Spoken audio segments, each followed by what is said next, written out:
Okay, I think we're back. That was frustrating. Let me fire up the game again.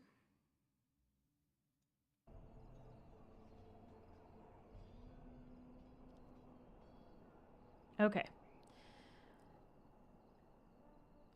I don't know how much it actually caught of me reading the fade entry. But I'm not going to read it again, just in case it did catch all of it. I don't want you to have to sit through it twice. So we'll just move along to our characters. Wynne. Wynne's talent became apparent early on, particularly her skill at healing magic. She was well liked by all her mentors and was recognized as an exceptionally gifted student. Even the Templars who watched her could not deny that she represented the best the Circle had to offer. She was an intelligent young woman who possessed quiet confidence and maturity beyond her years. She spent many years mentoring apprentices within the Circle, and her peers thought so highly of her that she was asked to be First Enchanter Irving's successor, but she refused, saying that she had no desire to work in the upper echelons. When word reached the tower of King Kaelin's call to arms, Wynne volunteered to go to Ostagar. So she actually signed up to come and fight the Darkspawn. And I also think that it is very kind of indicative of Wynne's character that she was actually asked to be First Enchanter, but declined. She didn't want a position of power, essentially. So I really think that that speaks to her character quite a bit, that she's not in this to be powerful or to get glory. She just wants to do what she thinks is right. So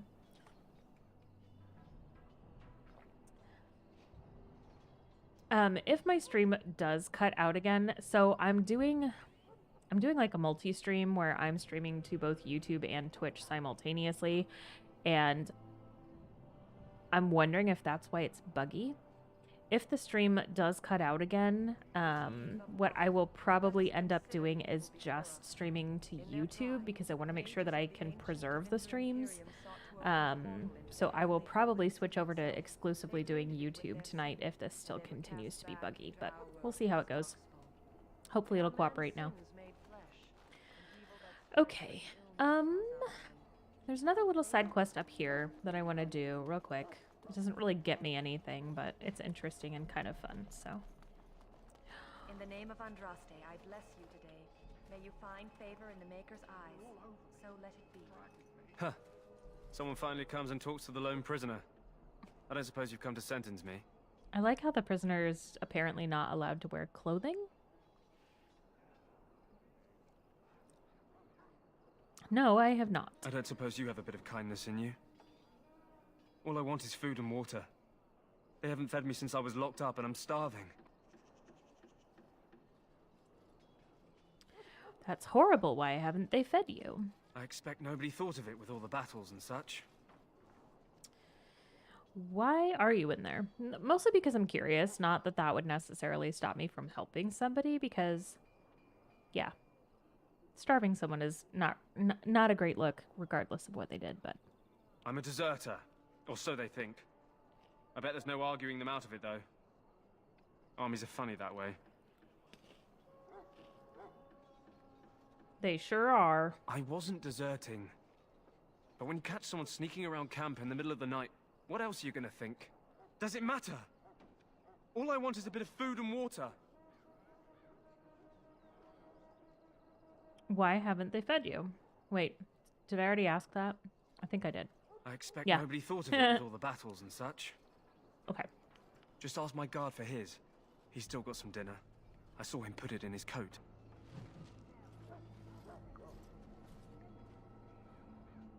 That bloke just disappeared. Magic. Lucky dog. You Grey Wardens get to ride with the king while I'm left with the drudgery of guarding this deserter. They should have just hanged him. Put his head on a pike as an example. Harsh. It's a bit harsh. Why did he want to desert? Why does anyone want to desert? Because he thinks he's going to die and he's a bloody coward, that's why. Either that or he's been listening to a bunch of hogwash about how the Darkspawn will drag you off and eat you.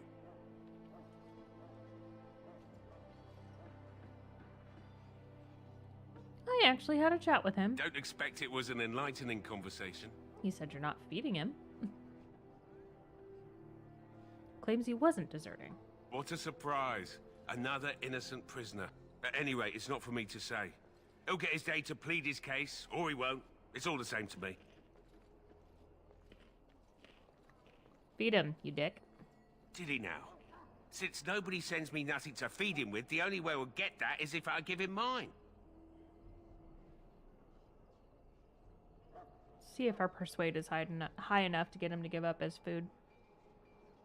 Miss one meal. This man could be hanged soon. All right, all right. Okay. I guess the poor fella could stand to have one meal in his belly before he hangs. Don't know why you care. I had nothing to do with it, though. If anyone asks why he's burping, I'm gonna say it was you. Just so you know. God forbid people know that I was kind. Wouldn't want that getting around. Okay. He truly looks like stark naked right there because you can't see his little loincloth. So? Brought me some food, have you? I'm so hungry I could faint dead away.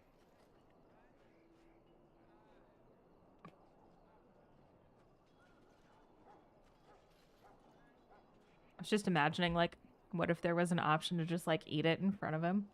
Like a real asshole. Much obliged. We'll give it to You're a him. kind soul, you are. May Andraste herself rain blessings upon you.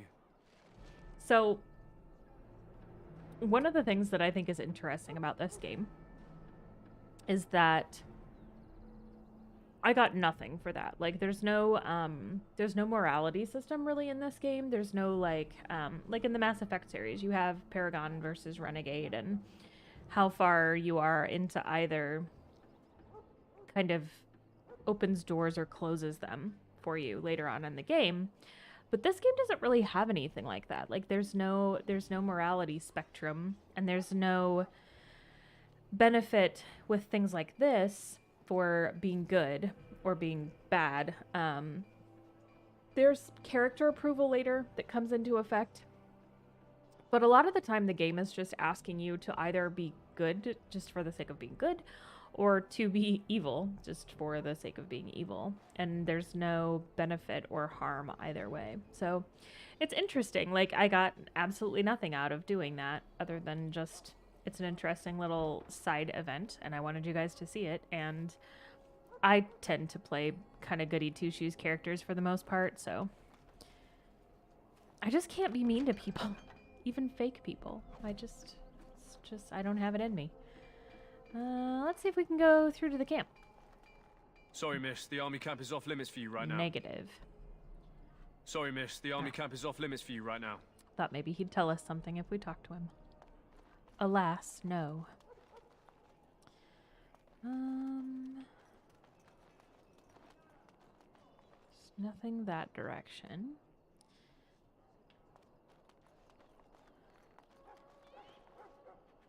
Okay, we'll come back down there in just a minute. Finish out up here first. This guy's got some interesting stuff to say. You need to convince them. We've got to run. The Darkspawn are coming. Why do you say that? I saw them. We're gonna die. I apologize, Warden. He's been like this ever since they found him in the wilds.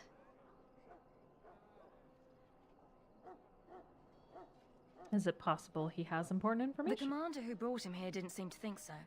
You can feel it, can't you? They taint the land, turn it black and sick. Oh, you can feel it inside. They'll come out of that forest and spread. Like caterpillars covering a tree. They'll swallow us whole. That's quite enough out of you. You need to calm yourself, my good man. They were everywhere. I saw them.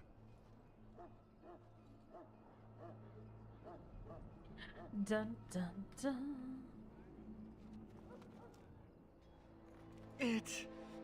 I can feel it inside me. Wonder if he's got a little bit of the old blight. It's a bad day.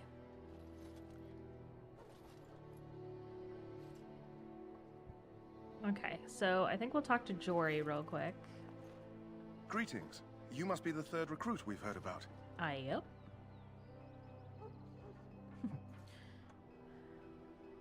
you've heard of me. I'm famous, Not a you great guys. deal. We've been waiting for your arrival, though. Sir Jury is my name. I hail from Redcliffe, where I served as knight under the command of Arl Aemon. I wasn't aware elves could join the Grey Wardens.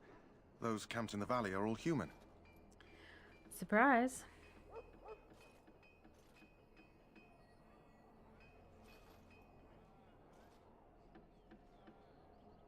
What's that supposed to mean? Just that in some places, elves are not always permitted in the military.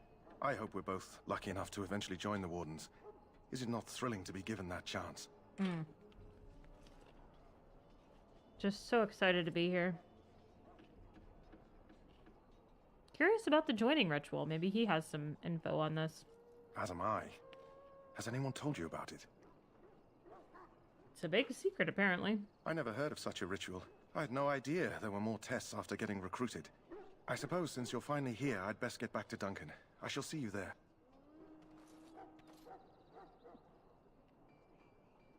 All right.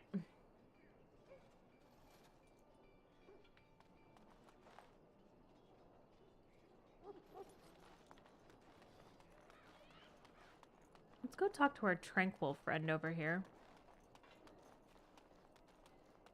So, I'll show you what happens when you click on this chest. That course of action is inadvisable. Oh. Welcome, young woman. I should go. Who are you?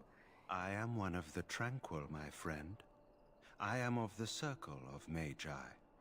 But instead of casting spells and reading tomes, I spend my time enchanting. It is a time-consuming process, but invaluable. Enchantment provides the Circle its wealth. Certainly we would not get by on charity. Why do you talk so weird, my dude? Allow me to put it this way. Do you know why those with magical talent are feared? 'Cause magic is powerful and dangerous. It is dangerous beyond its power. Those with magical talent attract demons and spirits. We can be possessed easily and thus become horrors known as abominations. Even those with minor talents attract hungry spirits. Anyone with the power may learn blood magic from these demons. Hence, we are considered dangerous. This is our curse. Thus, I was made tranquil, stripped of emotions and talent. I am no longer dangerous. How is someone made tranquil? Our forehead is branded with magic, which stills our talent and mind. The process is irreversible as far as I am aware. I feel bad for you. You do? I feel nothing. As the name suggests, my existence is quite peaceful. I am alive, productive, and no danger to anyone. Surely that is not a terrible thing. Perhaps we may speak of something else. Do you need assistance? Tell me more about this enchantment stuff. It is the practice of folding magical lyrium into items first practiced by the dwarves. The Tranquil have learned their runes, and we use them to apply a variety of magical effects. We create the glow lights, as well as the magic staff or the flaming blade. The irony, perhaps, is that it is our very disconnection to our former talents that allows the Tranquil to work with lyrium so. A true mage could not. What sorts of enchantments are there? Runes exist that hold the power of the elements that increase strength or swiftness. Almost any spell can be given permanency, given enough skill and lyrium. Naturally, the greater the power required, the more expensive the rune will become to create. True power comes with a price, as we know only too well. I should go. Goodbye. So we'll read this codex on the Tranquil. And I'll see if there's anything that I need to add to it.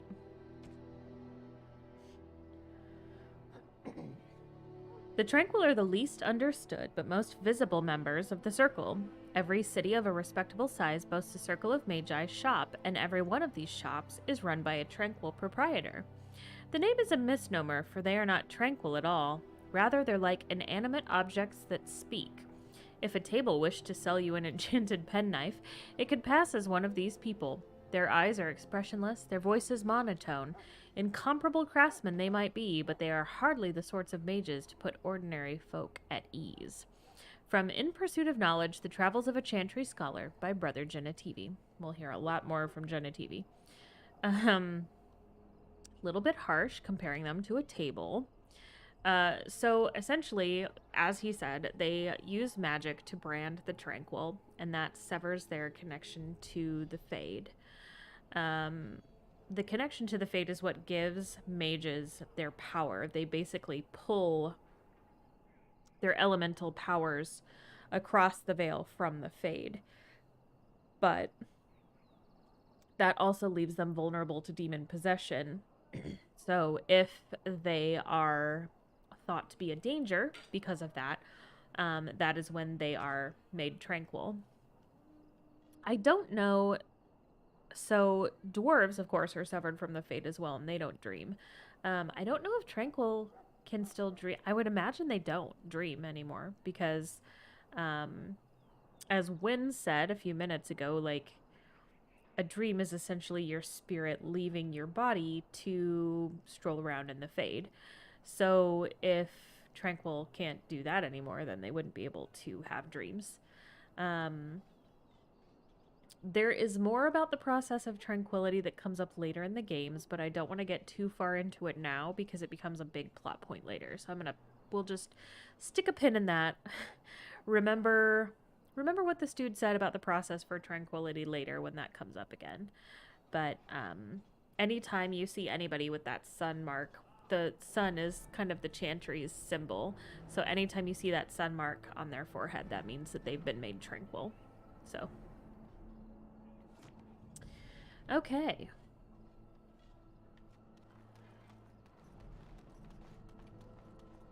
And we can't really go through here to inspect any closer, but here are some mages doing... Sorry, but the mages must not be interrupted. Doing magey things. A couple of Templars guarding them.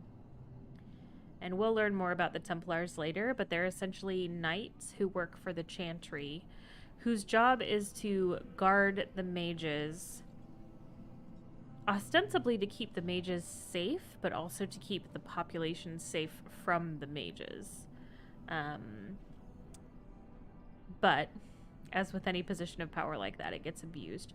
So, and we will definitely learn all about that.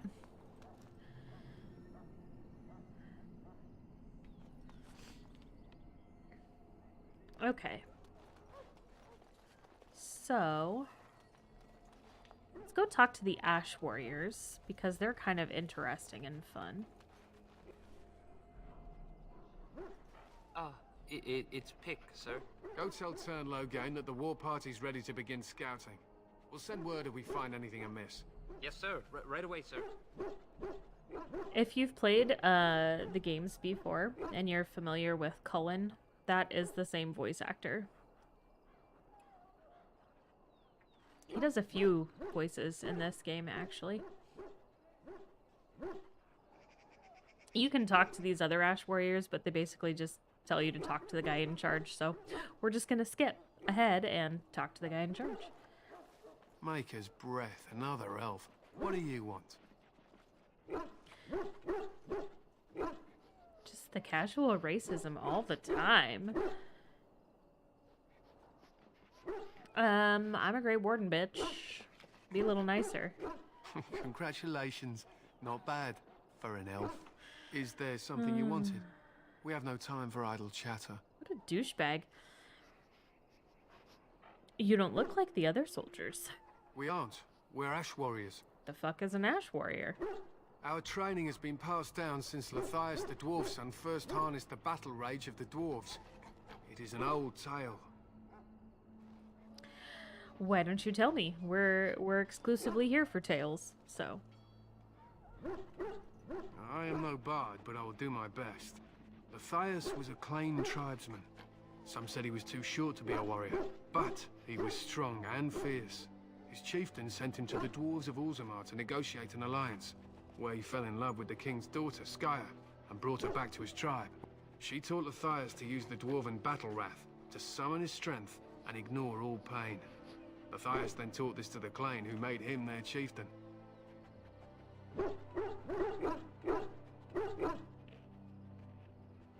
What happened to that guy? Matthias's prowess earned him the love of Morriganon, a beautiful chieftain of another tribe. When Skya learned of his seduction, she returned to her people. Matthias was grieved. He sent Morriganon away, but this only vexed her, and began a long war between their tribes. In the end, Matthias slew Morriganon in single combat. However, his wounds were great, and he perished when the rage ended. The dwarves came from Orzammar that day, and gave Matthias an honored burial in the mountains. And we live by his teachings even today. What happened to his wife? It is said that before the final battle, she returned to Matthias and gave him a shirt of dwarven chain, along with a final night of passion. Then she was gone forever. If she lived on in Orzammar, only the dwarven folk could say for certain. I like that she gave him like a shirt and like one for the road.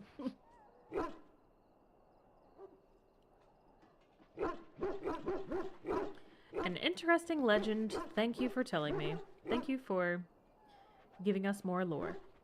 It was an honor. What does an ash warrior do? We harness the rage inside us, nurture it, and draw it out so we cannot fall in battle until our last foe is slain. It is a dwarven discipline, but we've adapted it to let us fight alongside our hounds. That is our way. I trust my hound with my life, as he trusts me with his. Besties. Is a dog that good in combat? A trained Mabari hound is as dangerous as any sword. We do not speak of a city pet or those things that sit in an old woman's lap. What are you preparing for? To scout the wilds and watch the progression of the Darkspawn horde. With luck, we'll find and slaughter many stragglers. The hunt will be good if my hound survives the blood of his prey. If he dies, I shall mourn tonight. Survives the blood? What do you mean? Darkspawn blood is poisonous, but not always fatal. Those who survive grow immune to its effects. The wardens say that tainted blood drives even the survivors mad eventually. But not today. Today, we hunt and we kill. Wouldn't it be smarter to leave your dogs behind? They fight at our side. We don't fret over their safety as if they were children. I mean, I intend to fret over my dog companion as if he was my child. Because he is my child. But you do you. Why are your dogs all painted and shit? They use scent to distinguish us from our enemies. But the blood of battle can confuse them. So we paint ourselves with caddis, which overpowers the blood, and also paint our hounds so they know we are the same. What if the enemy is also painted with caddis? Did you ever think of that? Why? Would you steal our caddis and give it to the Darkspawn hordes? I mean, maybe. I hope you're joking. Surely you jest. If you tried, we would kill you. And that is no joke. Okay. My thanks. There is hunting to be done, and I'll not be kept from it. Okay, you're scary and I'm leaving. Alright, let's learn about Luthius Dwarfson. Legend of Luthius Dwarfson. At an early age, Luthius was smaller than most children of the Alamari. At the age of 12, Luthius saved Tutha, the son of the tribal chief, from his own dog. The dog had gone rabid, and when it attacked Tutha, Luthius slew it with his bare hands. Tutha's father, Mabine, was impressed with Luthius' strength and bravery, and so took him in as his own son. When Luthius grew to manhood, he became known for his charisma and bravery. While shorter than his fellow warriors, Luthius was stronger and doughtier than any warrior in the tribe. When Luthius was still a young man, Mabine sent him to the dwarven city of Orzammar to negotiate an alliance. Mabine's tribe had come into conflict with other Alamari, and he needed as much help as he could get. Luthius was unable to convince the dwarven king to aid his tribe, but fell in love with the king's daughter, Skaya. Luthius and Skaya fled the dwarven realm and returned to his tribe. Skaya taught Luthius the art of fighting without pain, the berserker state known as the battle wrath, and with it, Luthius became a renowned warrior. Luthius led his tribe to many victories until eventually he replaced his foster father as chief of his tribe. This peace would not last. During a feast between the tribal leaders of the Alamari and the Avar, the beautiful and powerful Avar chieftain Morriganon became enamored with Luthius and seduced him. Skaya learned of the tryst and fled the village to return to Orzammar. When Luthius rebuffed Morriganon's offer of marriage, she left in great anger, and from that moment on, there was war between the two tribes. For 15 years, the Alamari and Avar fought. During the Battle of Red Falls, a powerful young warrior from Morriganon's tribe challenged Luthius to a battle. Luthius was injured grievously but slew the boy. Morriganon revealed that the boy was Luthius' son, conceived 15 years ago during their tryst. She cursed Luthius as the murderer of his own kin, and the Battle of Red Falls turned against Luthius. Morriganon defeated Luthius in battle after battle until the Alamari were driven to the foothills of the Frostback Mountains. There, Luthius made a last stand.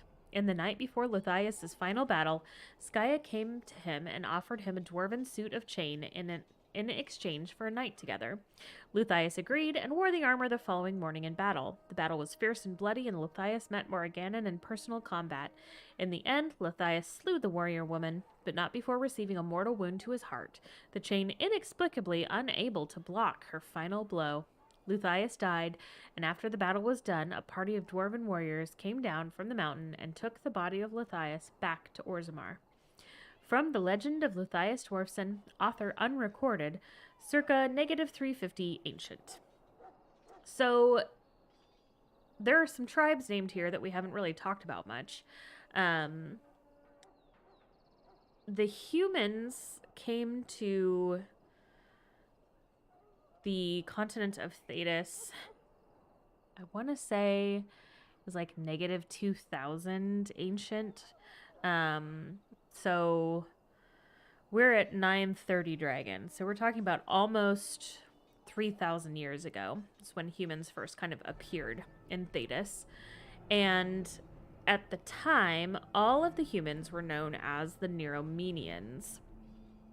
The Neromenians then broke into different groups. So you have the Alamari, you have the Avar, and you have the Clane.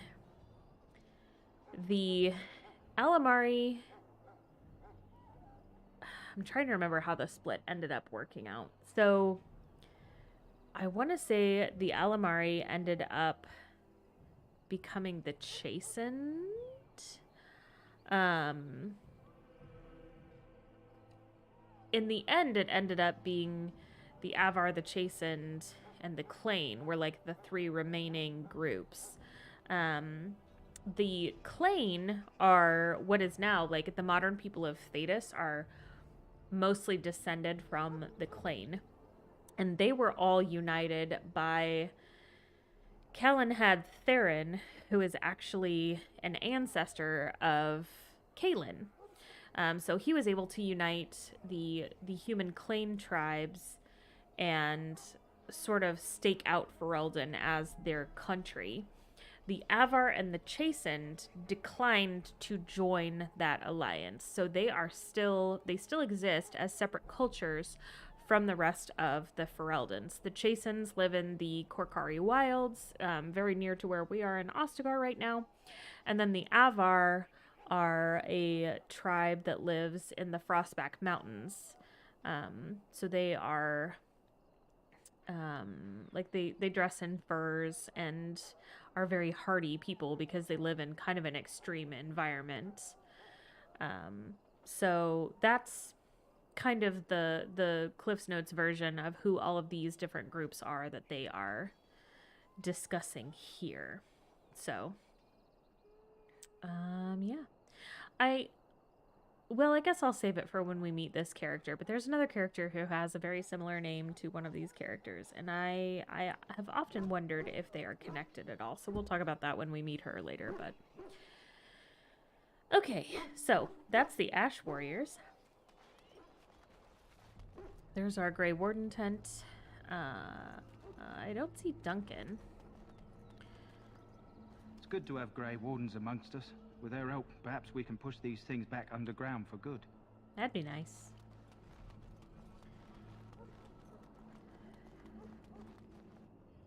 Hail.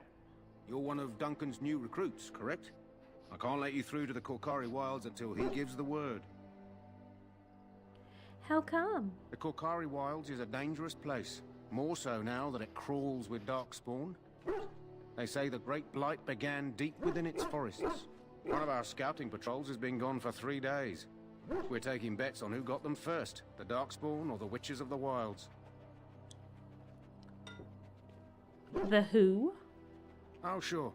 There's an old legend in these parts about Flemeth, the apostate sorceress who conquered this area centuries ago. She united the chastened barbarians and invaded the farmlands.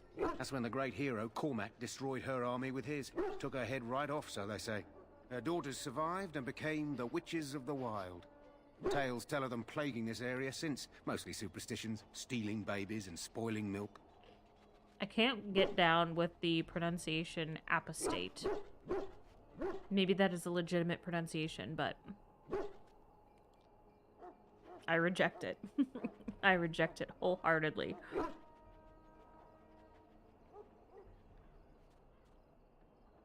And you think these witches actually exist? Only when it's dark and the wind is bad. No doubt those patrols met some darkspawn.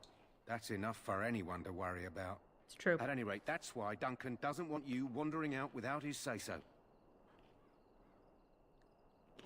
Fair enough.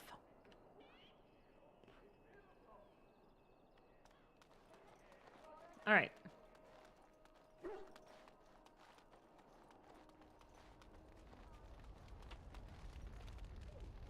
There's the man himself. You found our tent, I see. Is there something you need? I want to talk about some shit, sir.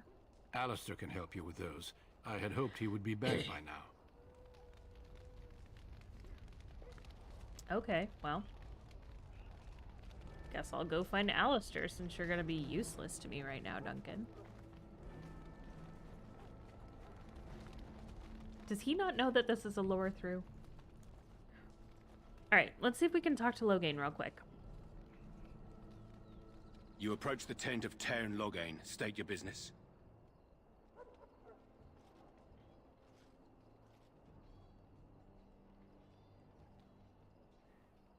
Tell me about him. How can you not know of Loghain? He helped free Ferelden. He was the brains behind King Maric's armies and drove out those damned Orlesians. King Maric rewarded him by making him a Tairn. Can you imagine? A commoner became a high nobleman just like that. Without Loghain, you can bet the king wouldn't be winning against these darkspawn. So, I had no idea about, like, the hierarchy of nobility when I first started playing these games. At least in this world. So the king, of course, is at the top of the pyramid. A Tairn is actually right below the king. And I think there's only 2 Tairns in Ferelden. So it's Loghain, and then the Kuslans, who, if you choose the human noble origin, that's your family. So there's only 2 of those families in all of Ferelden, so they're very important. It's a very prestigious position. And then below the Tairns, you have Arls and Bans. And those are basically like lateral positions to each other, like neither one has more power than the other technically. But Bans sort of rule over a small section of land underneath the Tairns and the kings. So the freeholders, the farmers who own the land, serve under the ban, give him a cut of their stuff, you know, their profits from their crops and all that jazz. An Arl is essentially the same thing as a band, but they are appointed by the Terran specifically for places of importance. So like Arl Eamon, who we've heard them talk about a couple of times, is the Arl of Redcliffe, which is strategically a very important city in Ferelden. So that's kind of what a Terran is and what some of the other noble positions mean in Ferelden. So, okay. Is Loghain inside? What's he doing? Can we talk to him? Where is he at? Bring him out. He's inside, but I don't think it's my place to discuss his activity.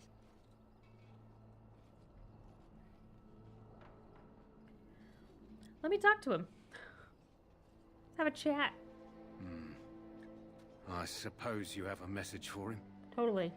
Hold on, then. We'll go with that. Yeah, sure. Yes, what is it? Oh, you're Duncan's new Grey Warden, I assume. Sup, brah?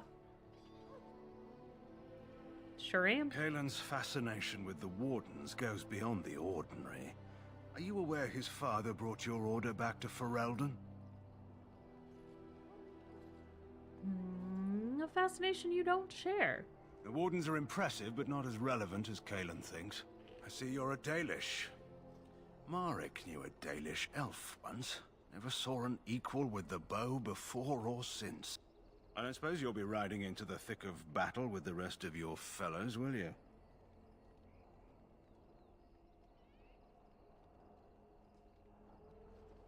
Oh. If Kaelin has his way, you will. Now I must return to my task. Pray that our king proves amenable to wisdom, if you're the praying sort.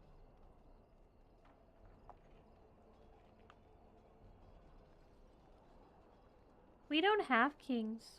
And yet the fate of the Grey Wardens lies in his hands. Remember that. I think I made him grumpy by, you know, pointing out a cultural difference. I'm pretty sure the Dalish that he was talking about is Catriel, but she might not have been Dalish.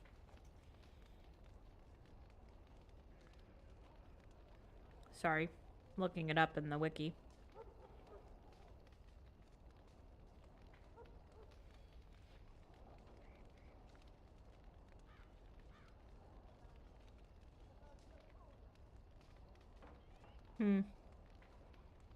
It just says that she's Elven. It doesn't actually say that she is Dalish. So, not her. It's probably somebody obvious that I'm just forgetting about because it's been a really long time since I read The Stolen Throne and The Calling, so. If anybody else knows who the heck he's talking about, please feel free to let me know.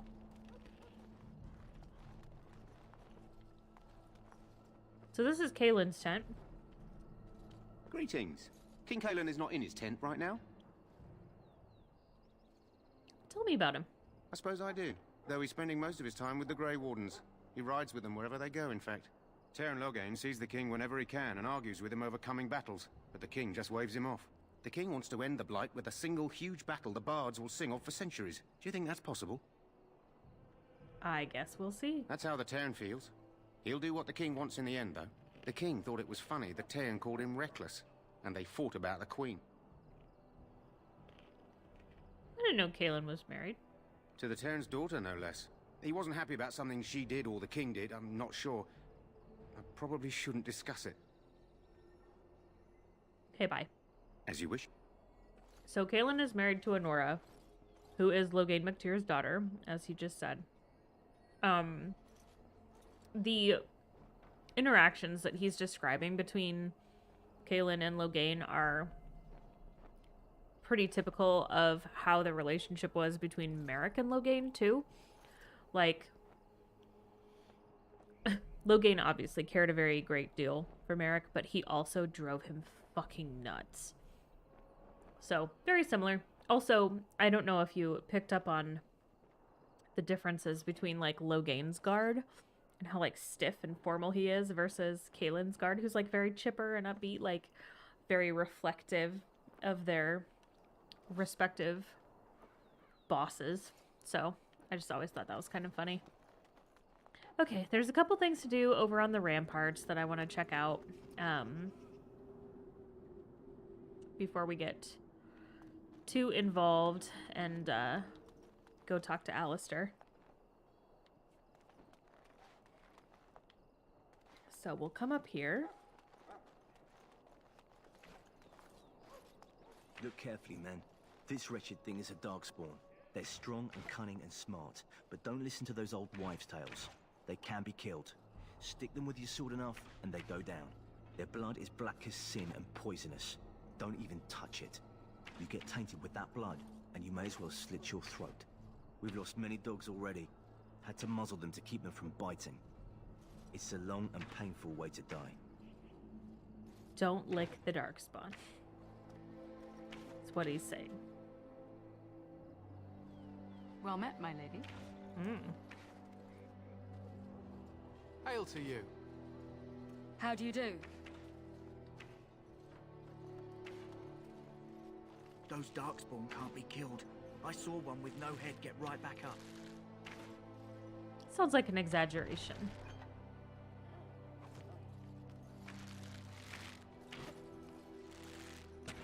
Hail, Grey Warden. Hail.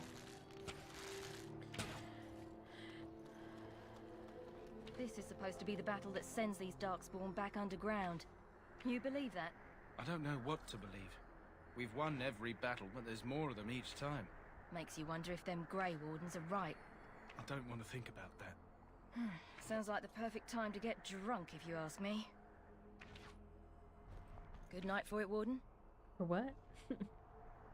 Have you heard about the king and Tairn Loghain arguing? Must be a day that ends in Y. Alright. There's some loot over here. Oh, this guy. I always feel kind of bad doing what I'm about to do. But I'm gonna do it anyway. Hello? I'm sorry, is there something you needed?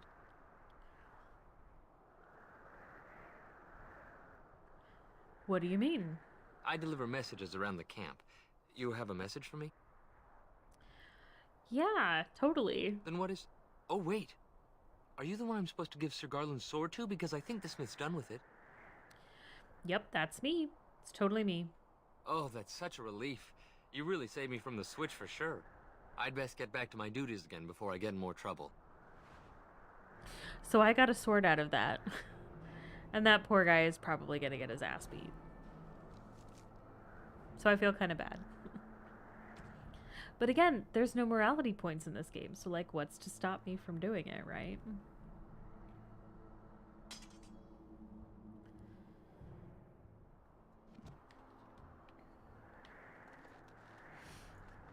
My faith sustains me. I shall not fear 10,000 men should they set themselves against me. It's a lot of men. It's a lot of men. Blessed are the peacekeepers, the champions of the just. Ooh.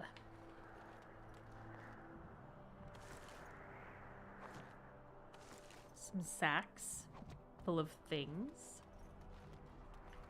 And I think further down there's some more to loot as well.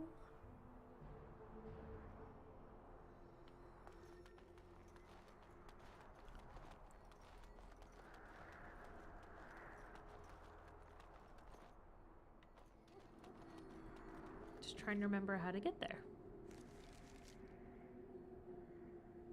Maybe it's over here?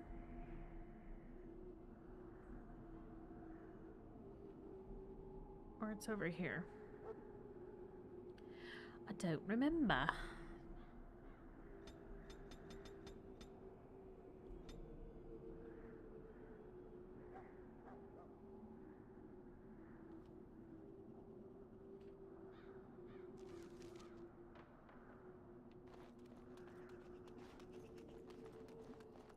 The last scouting party made it back last night. Barely. What do you mean? Only 2 of them made it, and one was minus a leg. Said they encountered some darkspawn that was 10 feet tall, with horns as long as your arm. The injured one died last night. They said his blood was already turning black. Maker's breath. Where are they all coming from? That's not a fun way to go. Our short friend here, for instance, is something called General.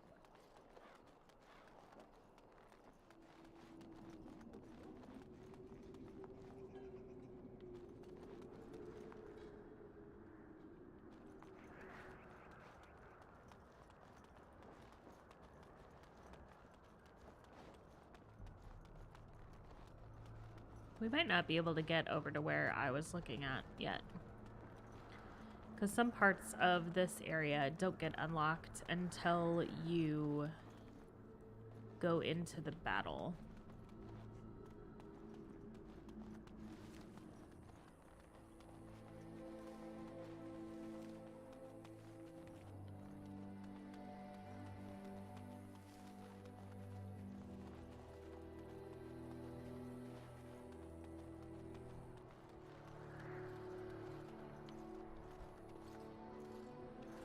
Maker watch over you, my boy.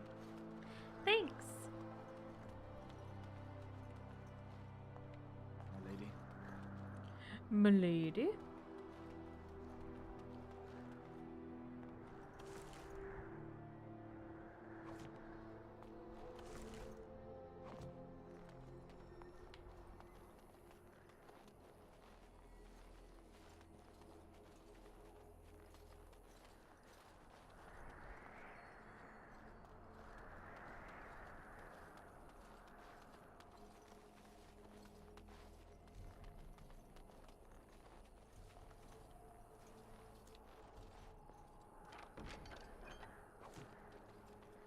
That wasn't worth unlocking a chest for.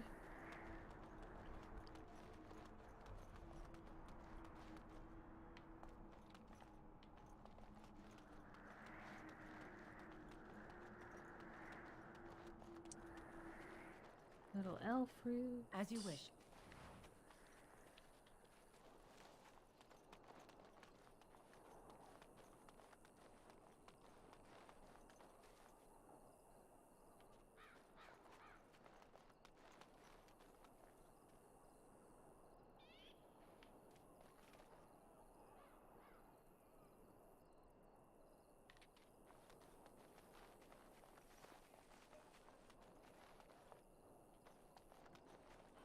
Can't go through here yet.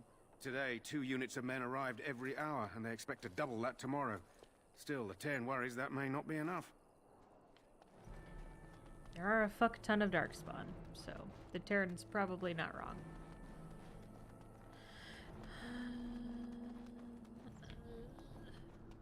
Okay, not much there.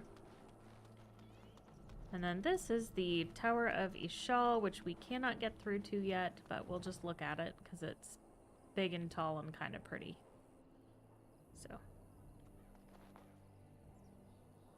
Let's get started. You don't want to go into the Tower of Ishal. It's off limits for now, I'm afraid.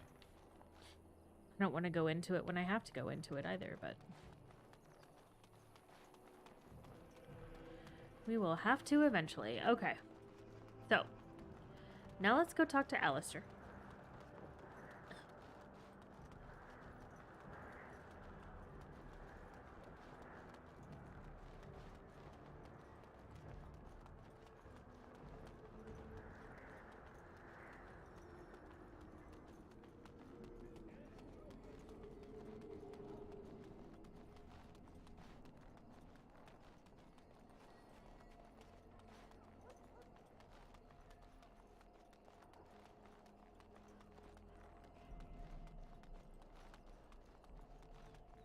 A couple people down here we can talk to real quick.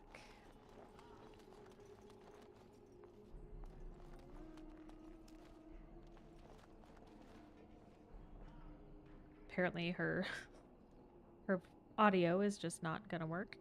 I'm sorry, but there's so much to do before the battle. I must attend to my duties or I'll get the switch.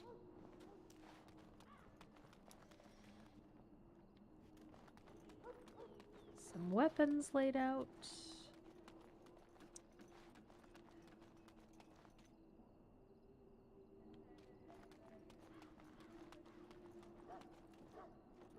I think it's wonderful you became a Grey Warden. Technically not there yet. On it. Also didn't have a lot of choice. It was that or die. All right. Let's go talk to Alistair. What is it now? Haven't Grey Wardens asked more than enough of the Circle? I simply came to deliver a message from the revered mother, Sir Mage. She desires your presence. What her reverence desires is of no concern to me. I am busy helping the Grey Wardens, by the King's orders, I might add. Should I have asked her to write a note? Tell her I will not be harassed in this manner. Yes, I was harassing you by delivering a message. Your glibness does you no credit. Here I thought we were getting along so well. I was even going to name one of my children after you. The Grumpy One. Enough. I will speak to the woman if I must.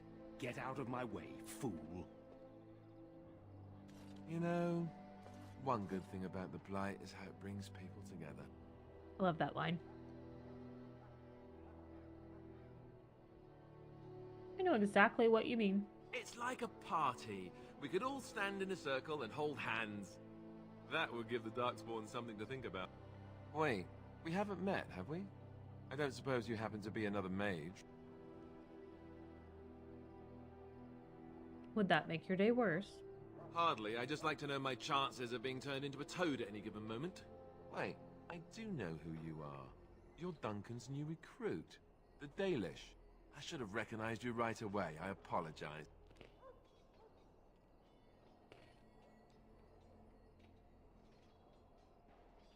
How could you recognize me? Duncan sent word. He spoke quite highly of you. Allow me to introduce myself. I'm Alistair, the new Grey Warden. Though I guess you knew that. As the junior member of the Order, I'll be accompanying you when you prepare for the joining.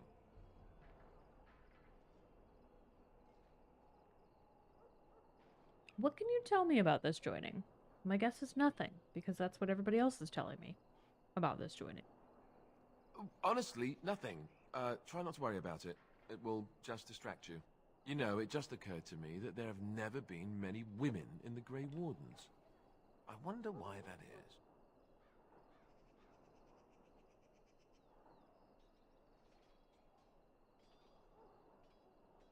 You want more women in the Wardens, do you? Would that be so terrible? Not that I'm some drooling lecher or anything. Please stop looking at me like that. So I'm curious.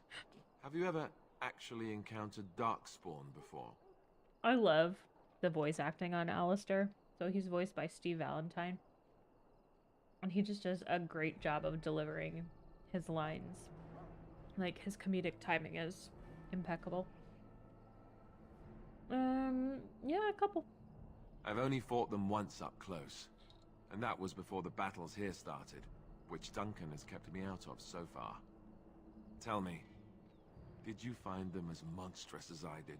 They're pretty gross.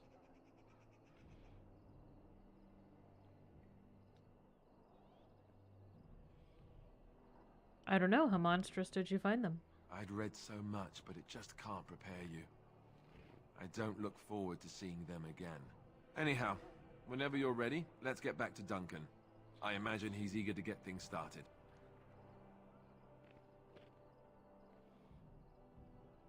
What was that argument about? With the mage.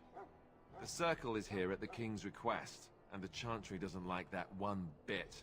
They just love letting mages know how unwelcome they are, which puts me in a bit of an awkward position. I was once a Templar. What's a Templar? You don't know? Quick version then. The Chantry tries to control mages because they're dangerous, so they keep Templars that train to hunt down and kill apostates. That's what I was being trained as when Duncan recruited me 6 months ago. I'm sure the revered mother meant it as an insult, sending me as her messenger, and the mage picked right up on that. I never would have agreed to deliver it, but Duncan says we're all to cooperate and get along. Apparently they didn't get the same speech. Mages and Templars will never get along. Also, I feel like his explanation of the Templars is oversimplified. So an apostate is a mage that has left the circle. Under Ferelden law, all mages are supposed to remain within the control of the circles, which, you know, ostensibly is for their own protection as well as the general public.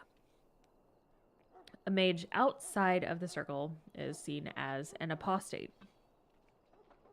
The Templars do have the job of hunting down apostates. So each of the mages, a sample of blood is taken from them while they are at the circle. And then they use these little blood vials called phylacteries as a way to essentially magically track them. So if an apostate has been in the circle and they have a blood sample on them, they can track them using magic to the ends of the earth if they have to.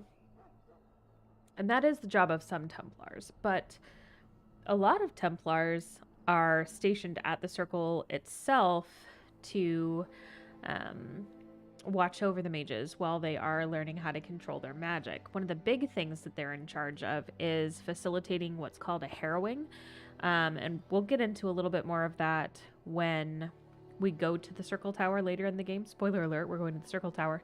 But a harrowing is basically they force a mage to face off against a demon, and the Templars are there in case something goes wrong, and we'll get more into that later. But he does oversimplify the job of a Templar a little bit in his explanation. So what about the other recruits? Davith and Sir Jory are here in the camp. Have you met them? Yep. That makes things easy then. They'll both be back with Duncan by now. I look forward to traveling with you. You do? Huh. That's a switch. If you have any questions, let me know. Otherwise, lead on. We are 100% romancing Alistair in this go-through, by the way.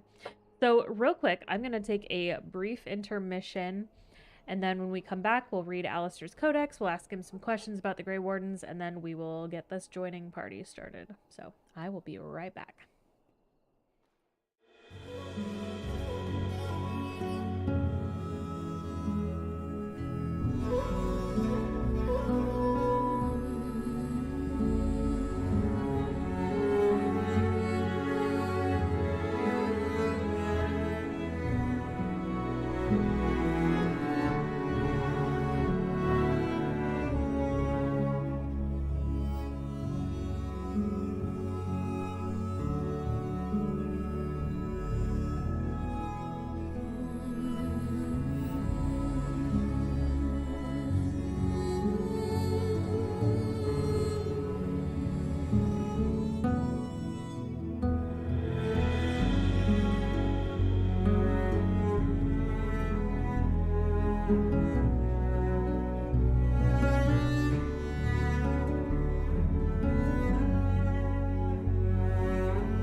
I'm back. Hey, Megan. I love that song too. That is the, pretty sure that's the love scene music from Dragon Age 2 that plays during my be right back screen. It's just so pretty. I like the strings in that. It reminds me of Fenris's theme too, which has a lot of strings in it too. Honestly, all the games have really good music, but I have a special fondness for the first and second ones. I think Enon Zur did like just a really good job on the scores for those two. But I also love the music in Inquisition too. Like it's all so good. Ah, some runes. So we'll be able to use those for enchanting items later. See if there's anything else around here that we can steal. Yeah, can't go through there. Didn't think so. Oh, I was going to ask Alistair some questions, and we're going to read his codex entry real quick. His codex entry is super short. It's like 2 sentences. Yeah, nobody cares about controls. Alistair. You know, one good thing about the Blight is how it brings people together. Alistair was a novice Templar when Duncan recruited him into the Grey Wardens, or rescued him, as Alistair would say. All the romance music is super good. You're correct. It definitely sets the scene for a little a little romance. And let's learn a little bit about Alistair. As I said, I was trained as a Templar before Duncan recruited me about 6 months ago. The Chantry raised me, and becoming a Templar was a decision made for me a long time ago. Duncan saw I wasn't happy, and figured my training against mages could double for fighting Darkspawn. Now, here I stand, a proud Grey Warden.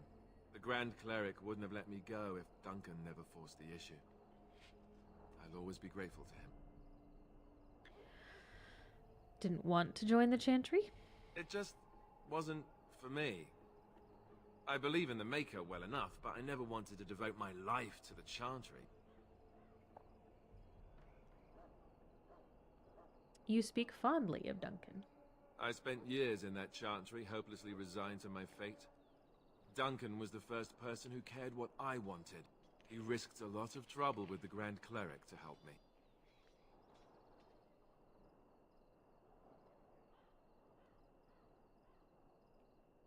If you give this response, which, like, I always thought that it was kind of an innocent suggestion. Like, well, maybe he thought that she'd be useful, like, good for the Grey Wardens. He actually gets kind of pissy if you say this. He's like, well, maybe Duncan's just a good person and cared about what the fuck I wanted. So yeah, we're not going to pick that because it makes him mad, and I don't want to make Alistair mad. But he gets rather testy about it. Let's ask him some questions. Let's ask about the Grey Wardens in general. So I imagine. What would you like to know? What's so special about you guys? The Grey Wardens are warriors without equal. Darkspawn threatened to destroy the world 4 times over. Each time, the Grey Wardens led mankind to victory. Nobody knows more about Darkspawn, and nobody's better equipped to deal with them. You'll see. Trust me. So they're knights, heroes? I don't know if I'd go that far.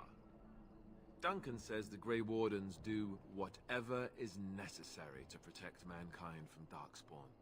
That means some pretty extreme things. Whatever it takes to bring victory.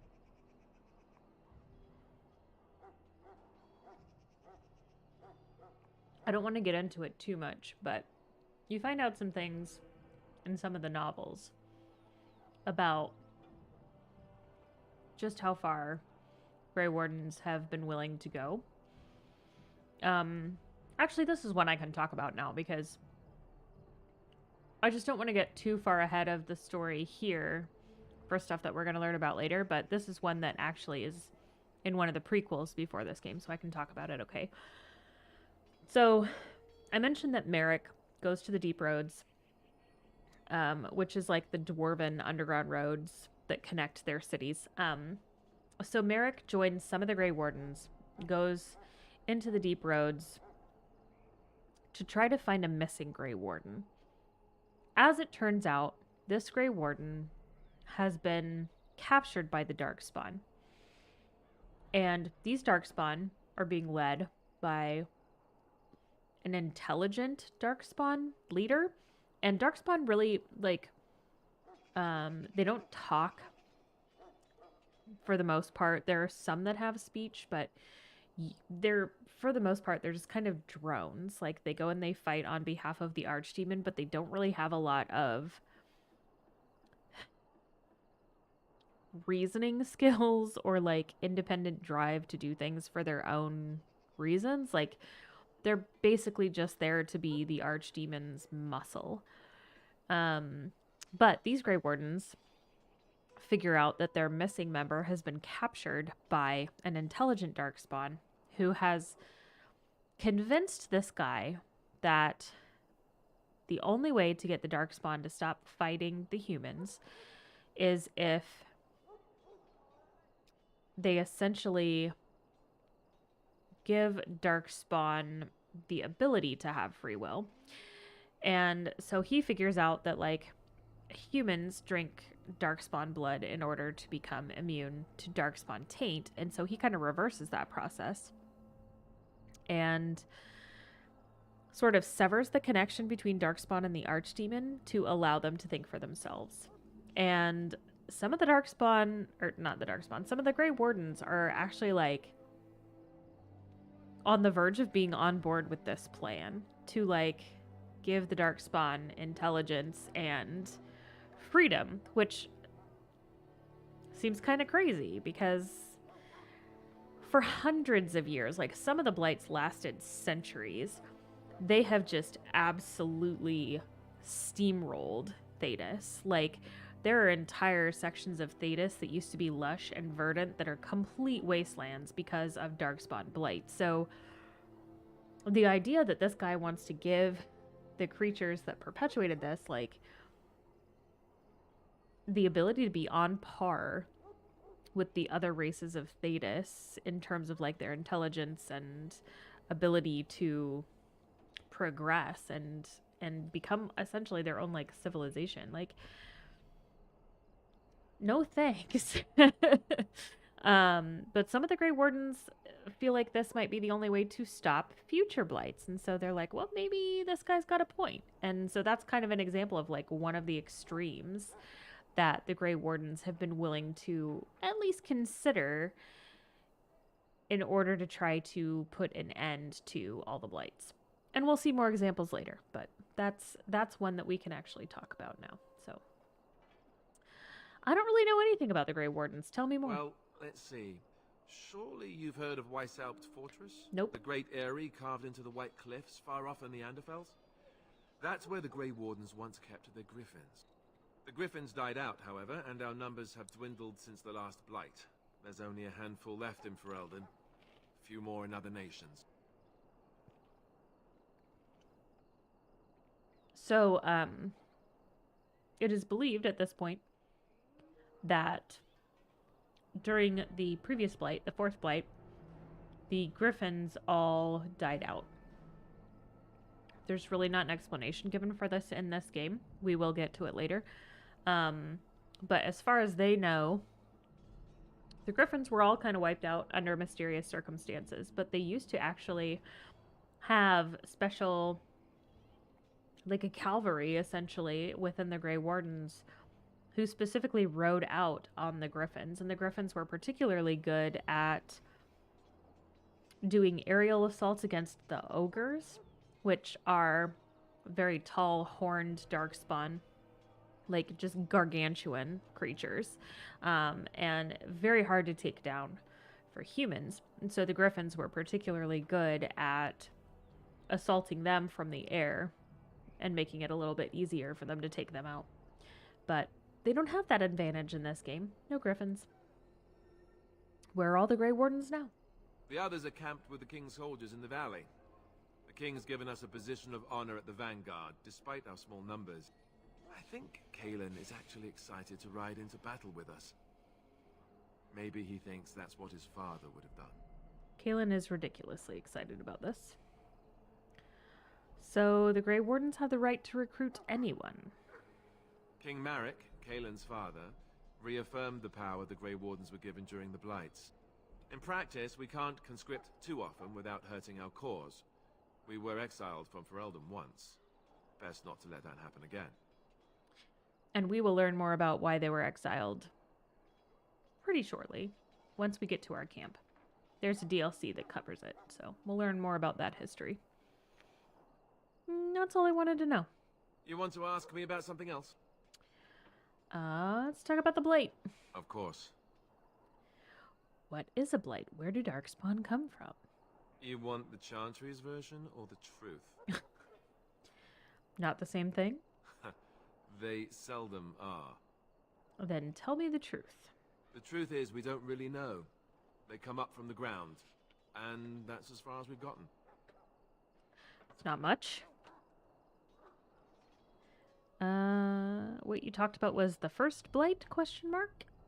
Yes, and it nearly wiped us out. When defeated, the Darkspawn flee back underground and seek out another old god to taint, thus bringing another Blight.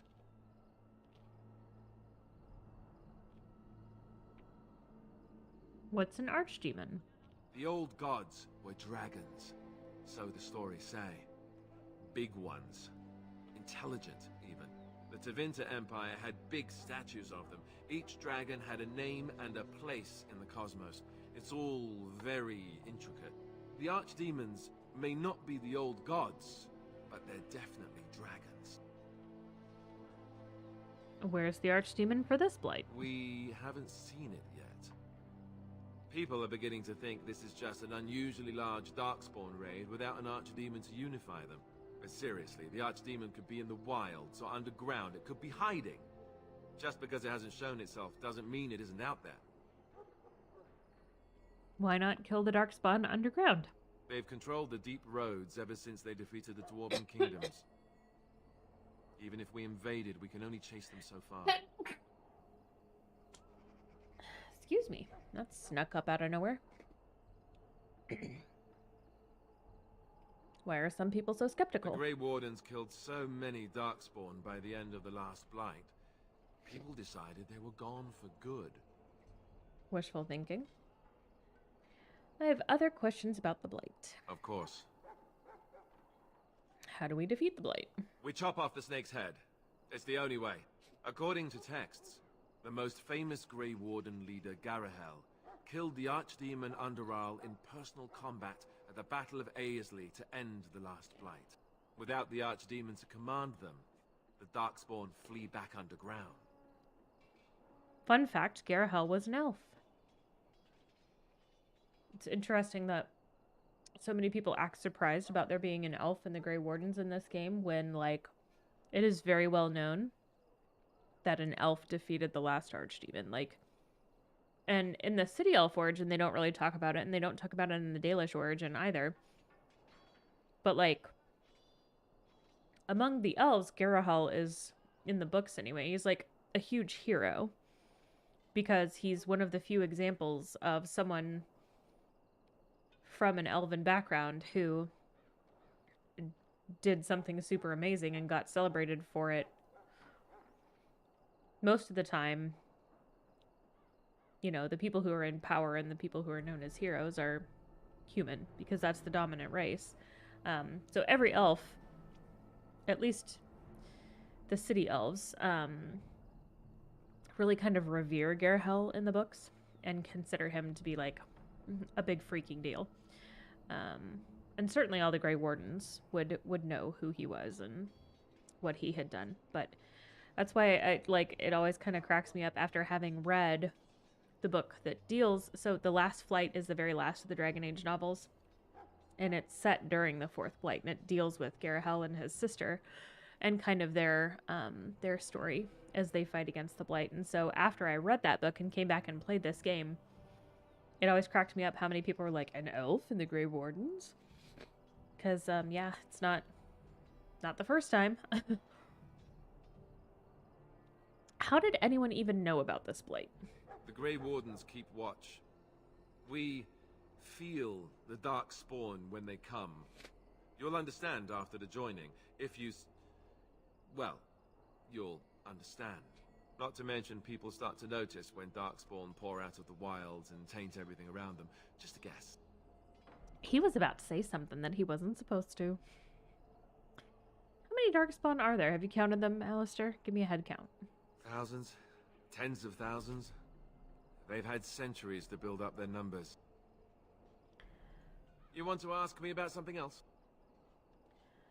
Let's talk about Duncan. Duncan is the leader of the Grey Wardens in Ferelden, which he would say doesn't mean much, as there aren't many of us here. Yet, beyond that, he's a good man, a good judge of character. I owe him a lot. What about you? What do you think of him?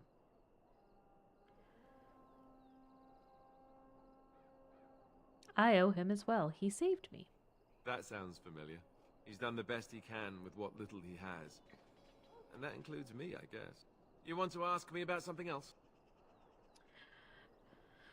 Let's talk about the joining, even though you won't say anything useful about it. I wish I could tell you more. Maybe ask me again after Duncan speaks to you about it. You want to ask me about something else? The upcoming battle. The one tomorrow. I'll tell you. It's Tairn Loghain we should be looking to win it, not the king. Caelan just wants his place in history. But Tairn is planning the strategy. That's my opinion, anyway. I guess I should be thankful the king favors us Grey Wardens. But I know who's keeping the lid on the pot.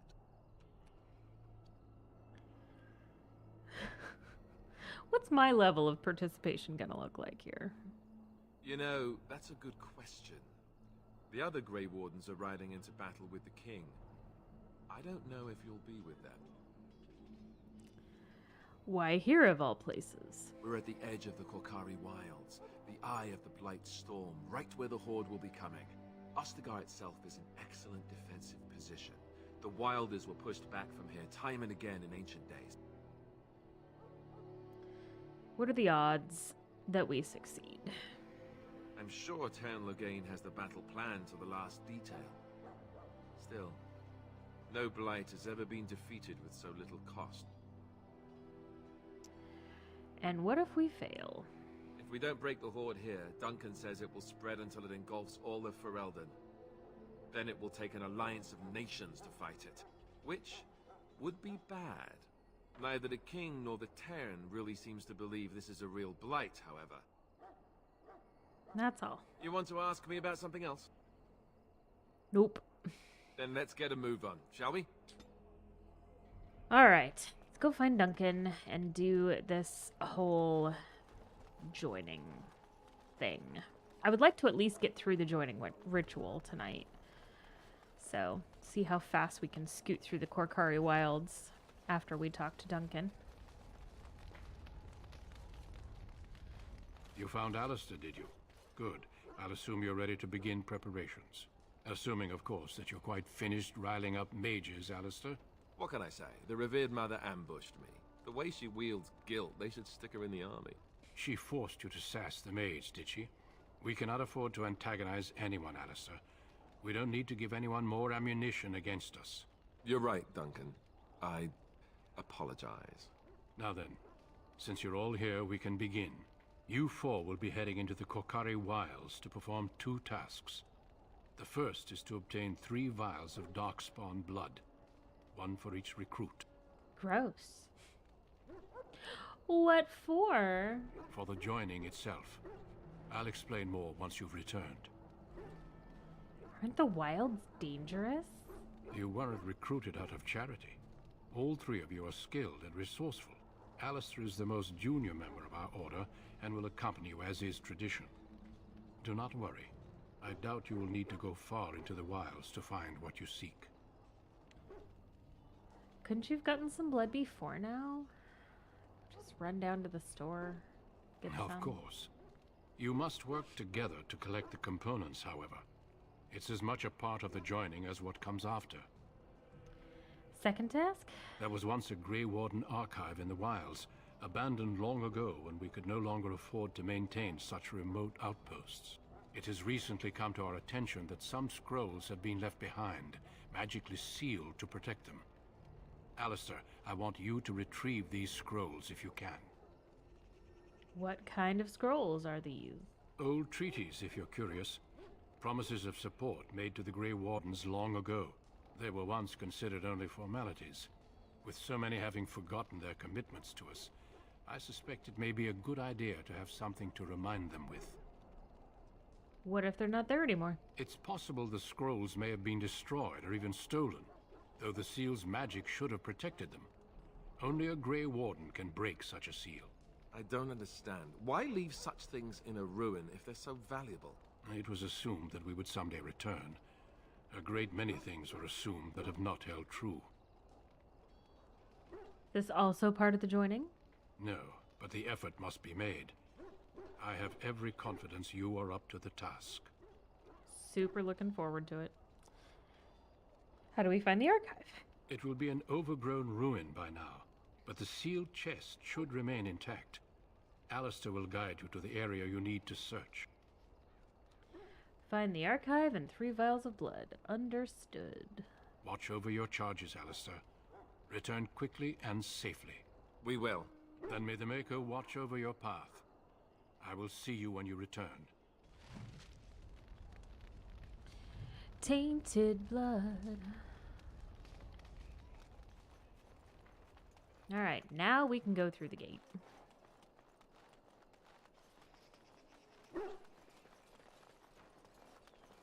Hail. I'm told you all have business in the wilds. The gate's open for you. Just be careful out there. Even a Grey Warden won't be safe in the forest tonight.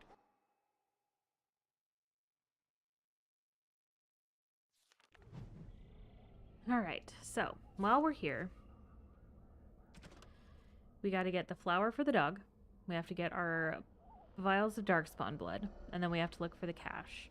And there's also going to be some little side quest deals that pop up as we explore.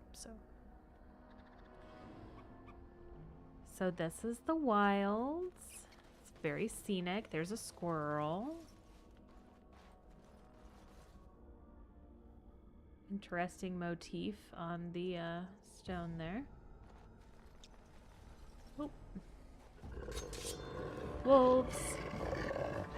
On it. Let's get started. Right.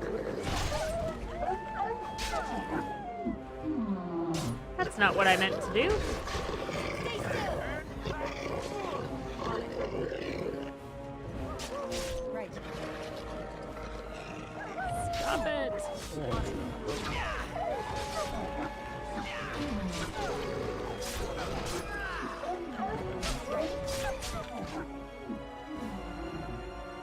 On it.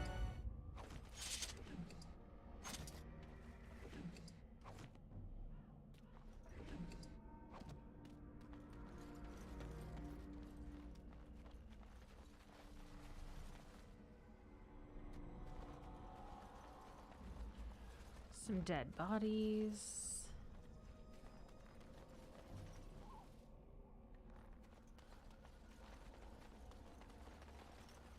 Ah, yes, it's Jogby. Right.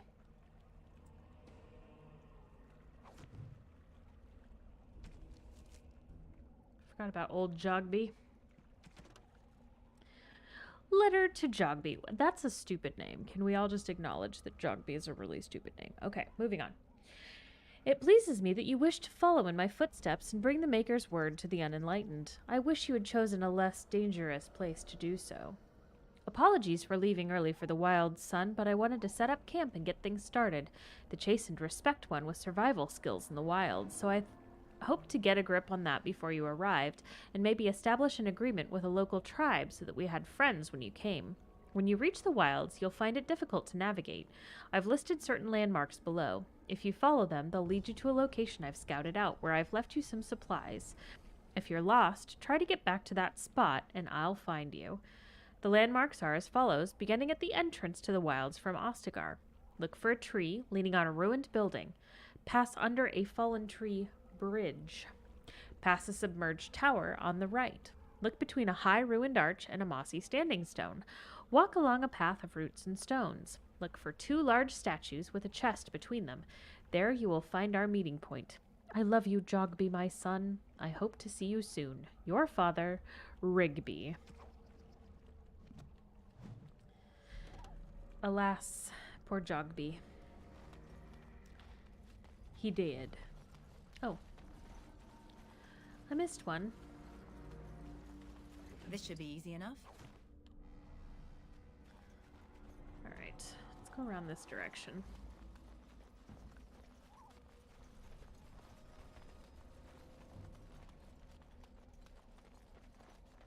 Little elf fruit.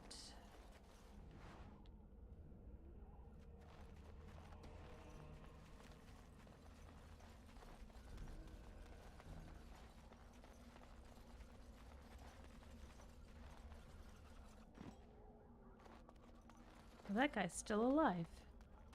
Over here. Yeah, give me just a second. I'm looking around. You'll live. For a minute. Okay, cool. Just making sure we hadn't missed anything. I definitely, the first time I came through here, I thought he was like a zombie. He's not a zombie. He's just half dead. Who is that? Grey Wardens? Well, he's not half as dead as he looks, is he? My scouting band was attacked by Darkspawn. They came out of the ground. Please help me. I've got to return to camp.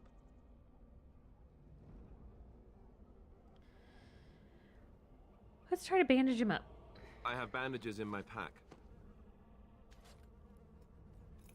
Thank you. I've got to get out of here.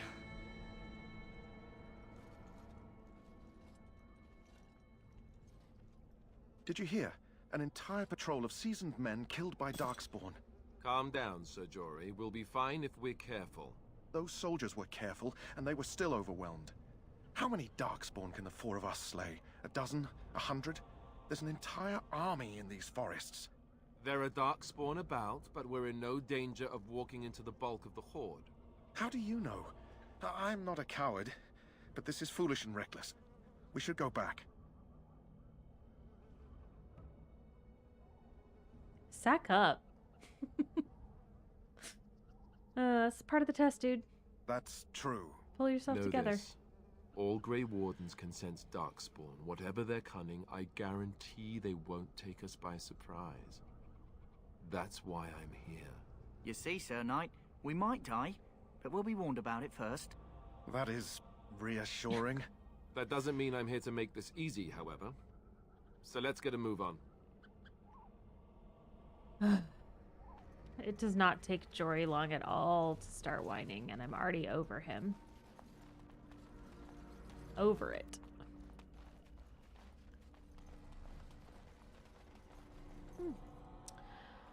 There's some Darkspawn there. As you wish. I just want my elf fruit. Alright, where are they at?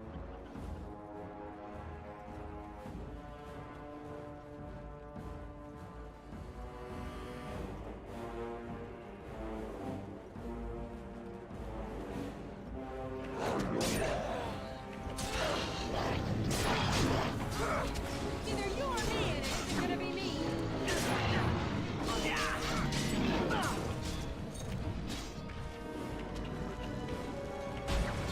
Let's have at it!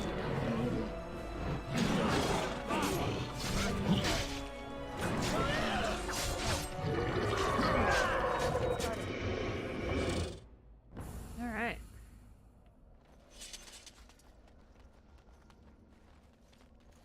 Right. There's vial number 1. Alright, I think I'm gonna take this path over here to the left real quick.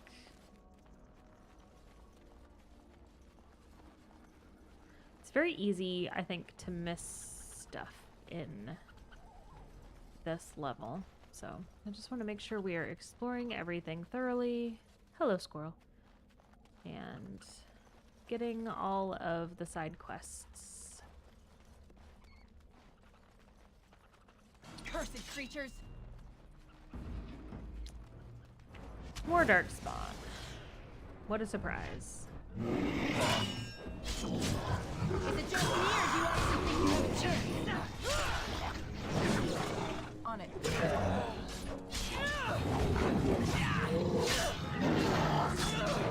Try your plans.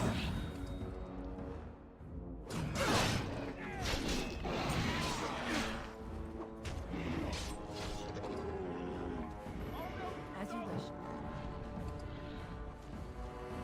Right.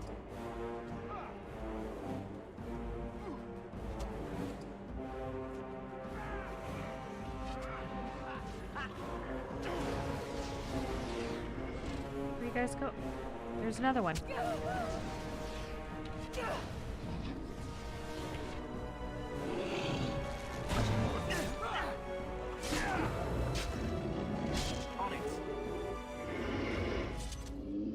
Alright.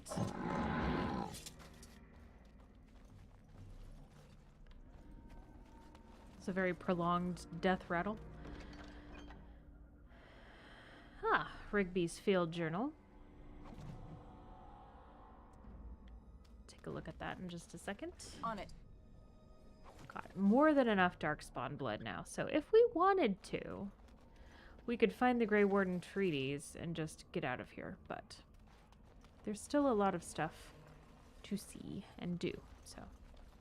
And we have to get our flowers so we can save our puppy. We are totes not leaving without that, because if you don't get your Mabari companion in this game, like, what are you even doing? Why are you even playing? Okay, so we're gonna go down this way to start.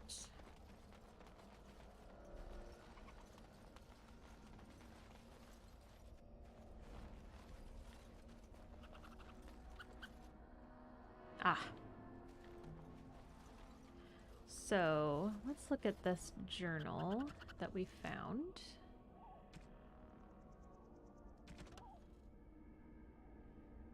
Signs of the Chastened. The Chastened barbarians are nothing if not clever. They've hidden markers and signs in the arrangements of stones and rubble along the paths of the wilds. In this way, they mark trails, note places of interest, and even give warnings in a way that outsiders cannot understand. Interestingly, these markers look indistinguishable from a regular pile of stones. I've dedicated my time to deciphering these signs, and I believe I'm close to a breakthrough. The trail markers seem to point to a hoard, or a location used for secret storage among the Chastened. I've only found a portion of the message, however. I think that if I could complete the message, find all of the trail markers, I can find this cache and see what treasure the Chastened have to hide. I found one such marker near this camp, under a fallen tree leaning against the ruins. Each marker seems to point to one or two others. I hear rumors that a Darkspawn horde is coming. I hope I can find this treasure before it's too late. An excerpt from Rigby's Field Journal. He didn't. Spoiler alert. He did. Okay. Hurlock. Taller than their Genlock cousins, the Hurlocks are roughly of human size, but are possessed of considerable strength and constitution. The shock troop of the Darkspawn, a single berserking Hurlock, can often be a match for numerous opponents at once. They're known to adorn themselves with roughly carved tattoos to keep track of their kills and deeds, though it's unknown whether or not there is a uniform standard to these markings. Alright. Good to know, good to know. Got some more of these little stones.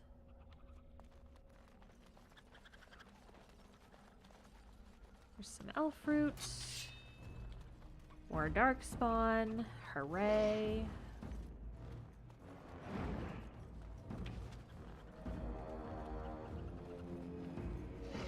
Let's get started.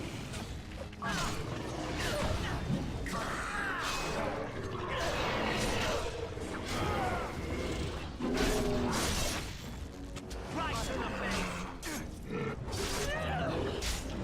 Right to the face!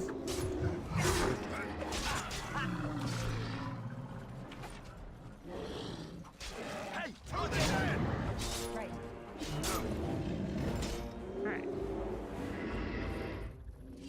like I leveled up. So that's cool. On it. As you wish.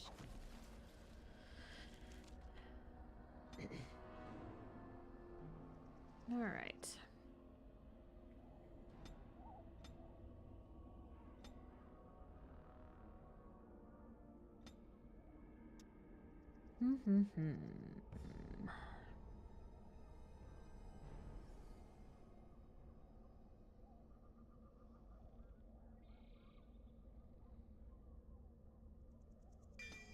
We'll take a combat training so that we can utilize more of these.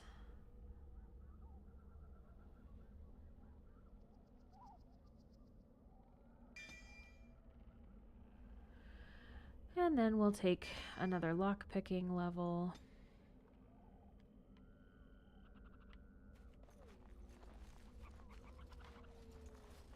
All right. Let's come up here real quick.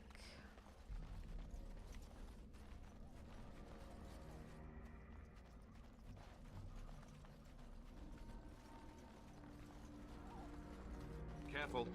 I'm sensing darkspawn nearby. Best be on your guard.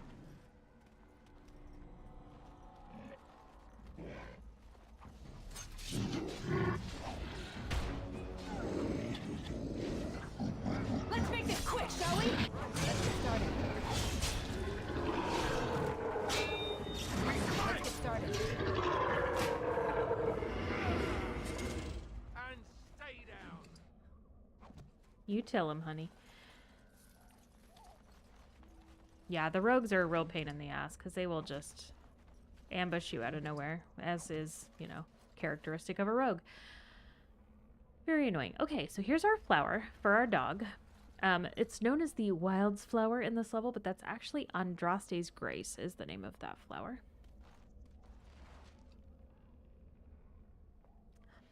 So we'll take that back to our little puppy friend.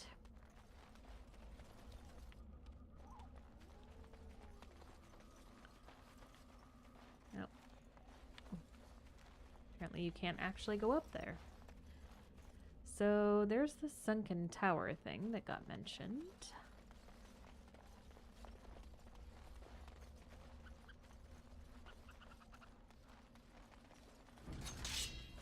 Where are they at?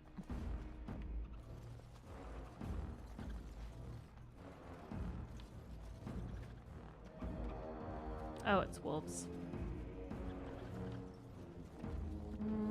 I'm not going to go that way just yet. They can just hold on.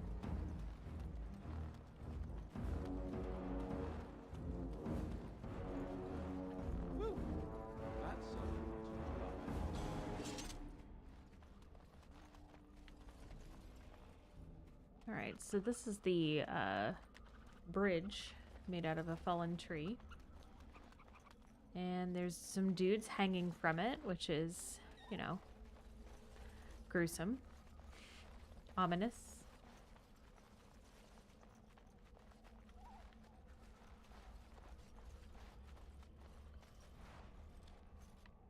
And you cannot actually use it as a bridge. So we will have to go down and around to get over there to where those darkspawn are. Oh. Don't mind if I do. Where are we on our map right now? Okay, so we still need to go over this direction, and then this is where our Grey Warden treaties are. So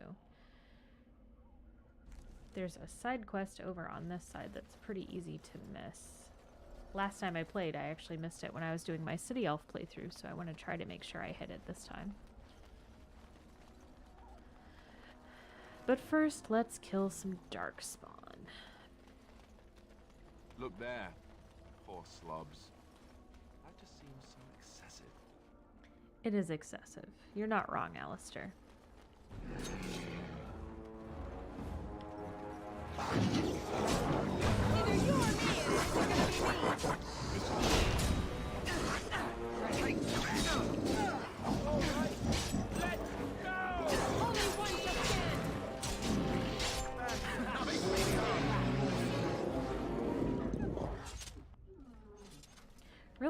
Only one of those guys is gonna give me loot?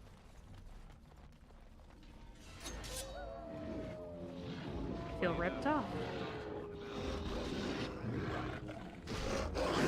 Where is your weakness?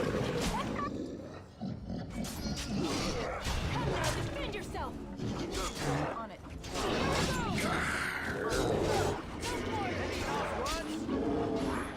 Okay, done with you now.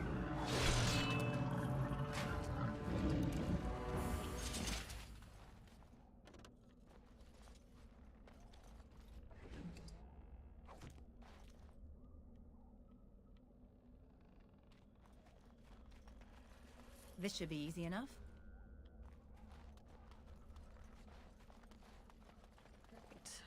There's Rigby. Last will and testament.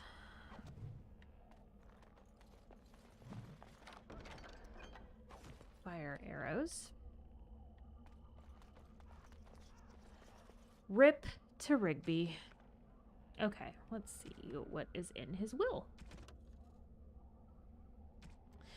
To whoever finds this note, this is the last will and testament of Rigby the missionary, proud speaker of the Maker's word. I've come to the wilds to speak the chant, but I fear I will die here at the hands of the Darkspawn.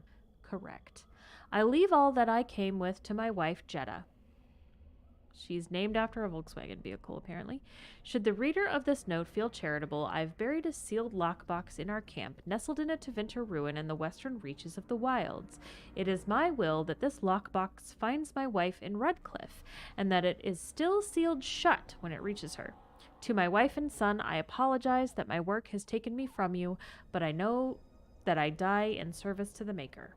Rigby. Really kind of a bummer that he and his son both died in the wilds and, like, didn't actually end up getting to see each other before they died. Like, they just died on opposite ends of this map. A serious bummer, that. Okay, so.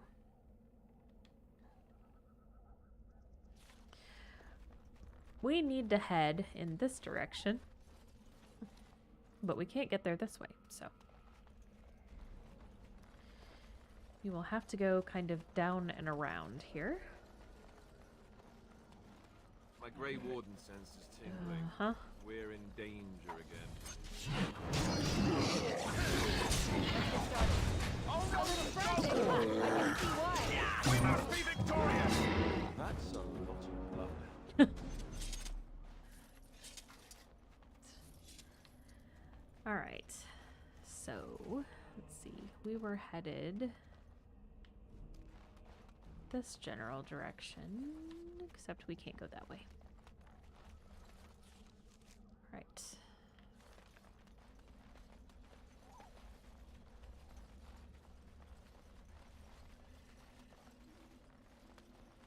So, I do want to hop across here because if you remember, Rigby mentioned a path of stones, and this is that path. So, kill some wolves. Let's get started.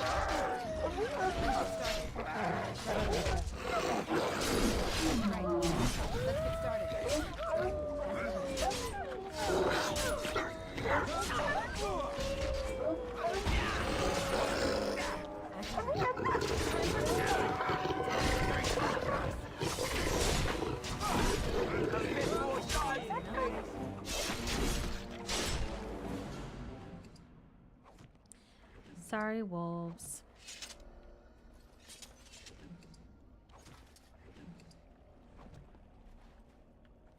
Okay.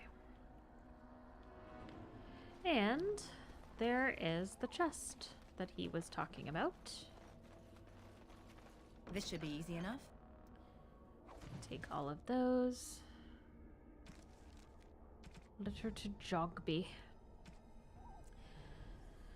My dear son, Jogby, I fear this is the last letter I will write you. It was.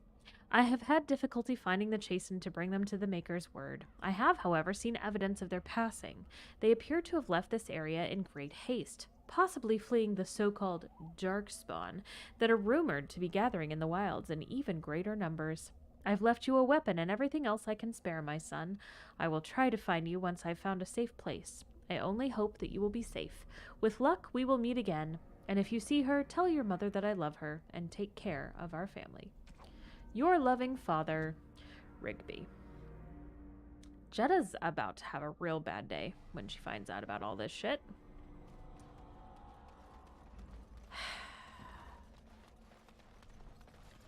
Okay, so... hate it when it does that.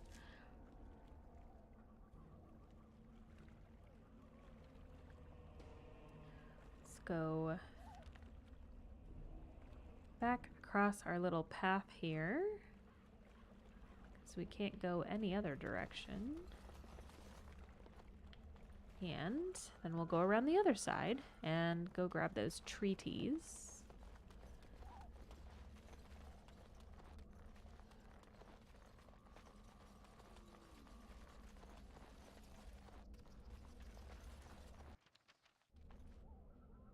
Never a good sign when it autosaves. Boy, the Darkspawn sure have a unique style of decor.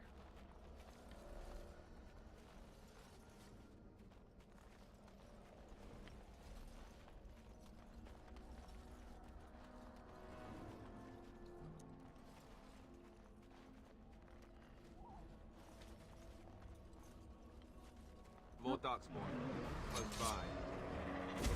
Oh, it's an emissary. I'm gonna go get him. This should be easy enough. Trap! Trap! Trap! Yeah, I see him. Trap! Calm down, girl. Let's get going. You're getting sloppy.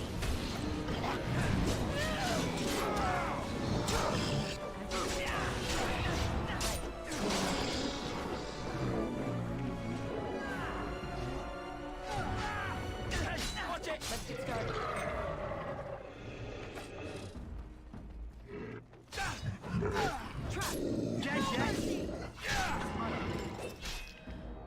Okay.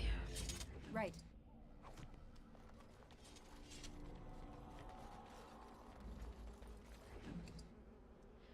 Ooh.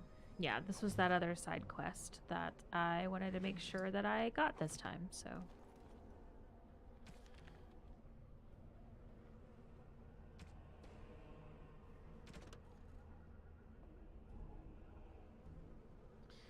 A pinch of ashes, torn from a book on local myths and legends. The Korkari wilds are rife with legends and myths that have amazed and confounded scholars since the fall of Ostagar in ancient times. One such mystery lies behind the tale of Astia and Nebinar, two young lovers who lived in Ostagar. The legend says that Astia grew up in the company of Gazarath, a spirit of the earth, bound to an overhang on the bank of a lake in the Korkari wilds. Gazarath began to fancy her. They spent much of their days together, talking and laughing. Over the years, however, Astia became a woman and began to seek the company of men. When Astia met Nebinar, the two fell in love, and Astia hoped to bring her lover to see her spirit friend, but the spirit, angered and jealous, bade her be gone. Gazarath told her she would never see it again until she brought her lover's ashes and sprinkled them over her spot. Astia was horrified, and she fled from the enraged spirit, but she began to miss Gazarath, and on the day Nebinar asked her to marry him, she cut her beloved's throat, burned him, and brought his ashes to Gazarath, knowing that their marriage would forever sever her ties to her dear spirit friend. There are legends among the chastened that Gazarath still haunts that lake, and that those who sprinkle the ashes of the deceased over the right spot can summon the spirit. In memory of the contract with its beloved Astia, Gazarath will grant a single wish and then vanish, never to be heard from again. A note is scribbled in the margin beneath the page. Marcus, I think this is real. If you take the ashes I gave you and scatter them over a pile of rocks on an overhang overlooking that half-sunken Tevinter dome, maybe Gazarath will appear and give you a wish. If the battle takes you there, I think it's worth a try. So, we're going to go back to the dome and do this real quick before we keep going and get the treaties. Because last time I was like, oh yeah, I should do that after I'm done. And then I completely forgot about it. So we're going to do that now while I'm still thinking about it, because ADHD is a bitch and I will forget if we don't. So, an overhang overlooking the dome. Oh, look, a pile of rocks. I bet this is it. Got a little death root. You see a pile of stones covered in a fine layer of dust and ash. Sprinkle more ash on the pile of stones. This can't possibly be a bad idea. Uh-huh.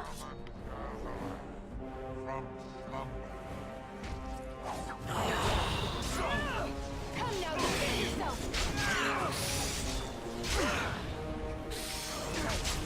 Let's get started. Let's get started. Right. On it.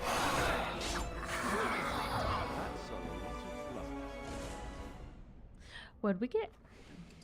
Potent health poultice and some chainmail.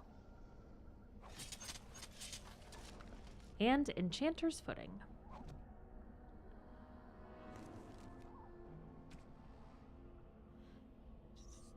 Where is it? Ah, there we go.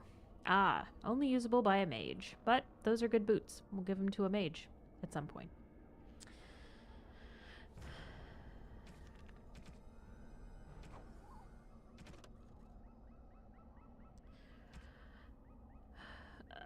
Oh, it added a little entry on Herlock emissaries.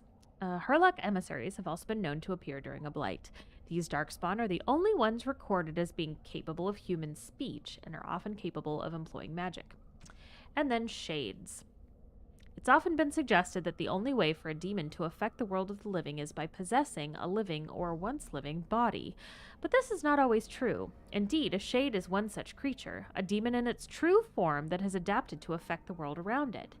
My hypothesis is this. We already know that many demons become confused when they pass through the veil into our world. They're unable to tell the living from the dead, the very static nature of our universe being confusing to a creature that is accustomed to a physicality defined entirely by emotion and memory. Most demons seek to immediately seize upon anything they perceive as life, jealously attempting to possess it. But what of those that do not? What of those that encounter no life or fail to possess a body? What of those that are more cautious by their nature? These demons watch, they lurk, they envy. In time, such a demon will learn to drain energy from the psyche of those it encounters just as it did in the Fade. Once it has drained enough, it has the power to manifest and will forever after be known as a shade. Such a creature spurns possession.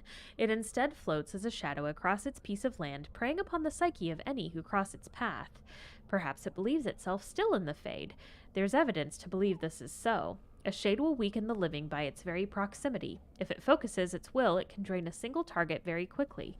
Some have even been known to assault the minds of a living victim, causing confusion or horror and making the target ripe for the kill.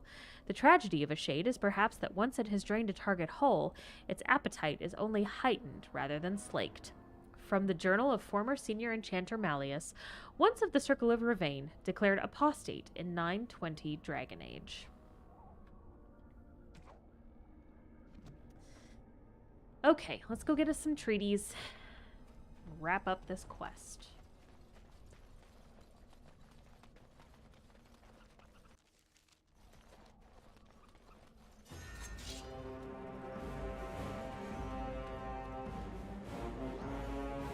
There's another Andraste's Grace, so if you miss it the first time, there is another one. But you can't pick it twice. Here we go!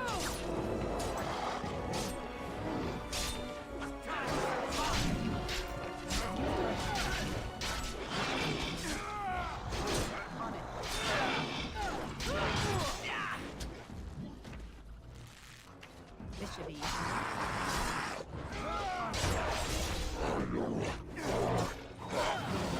I think we work well together.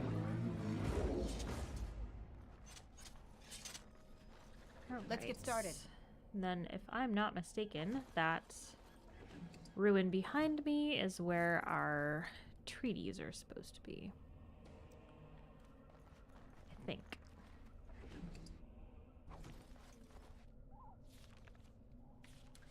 Yep. Look around outside, make sure we're not missing anything. Nothing over here.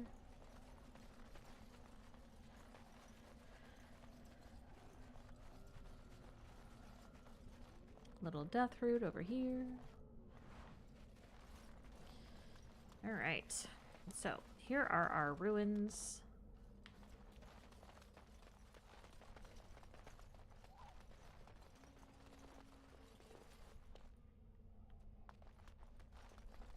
Nothing up here.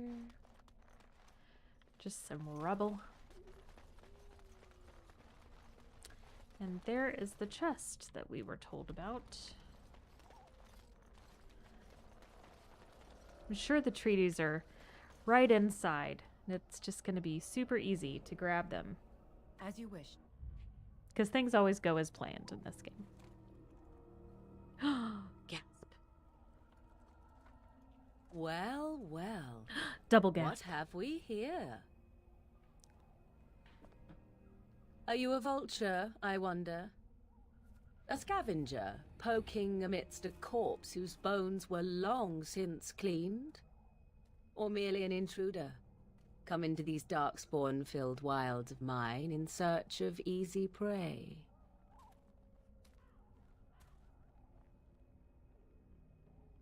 What say you, Scavenger or intruder? I am neither. The Grey Wardens once owned this tower. 'Tis a tower no longer. The wilds have obviously claimed this desiccated corpse. She's not I wrong. have watched your progress for some time. Where do they go, I wondered? Why are they here? And now you disturb ashes none have touched for so long. Why is that? Don't answer her. She looks chastened, and that means others may be nearby. Oh, you fear barbarians will swoop down upon you. Yes. Swooping is bad. She's a witch of the wilds, she is. She'll turn us into toads. Witch of the wilds. Such idle fancies, those legends. Have you no minds of your own? You there. Women do not frighten like little boys. Tell me your name and I shall tell you mine.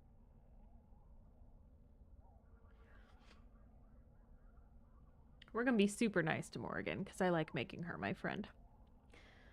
Now that is a proper civil greeting, even here in the wilds. You may call me Morrigan. Shall I guess your purpose? You sought something in that chest? Something that is here no longer? Here no longer. You stole them, didn't you? You're some kind of sneaky witch thief. How very eloquent. How does one steal from dead men? Quite easily, it seems. Those documents are Grey Warden property, and I suggest you return them. I will not, for 'twas not I who removed them. Invoke a name that means nothing here any longer if you wish. I am not threatened. So who took them, if it wasn't you? 'Twas my mother, in fact. Your mother? Yes, my mother. Did you assume I spawned from a log? A thieving, weird talking log, perhaps? Not all in the wilds are monsters. Flowers grow as well as toads.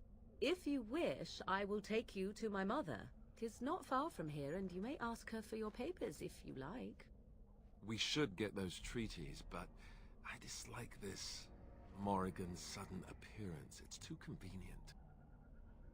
I like that line of hers about flowers and toads.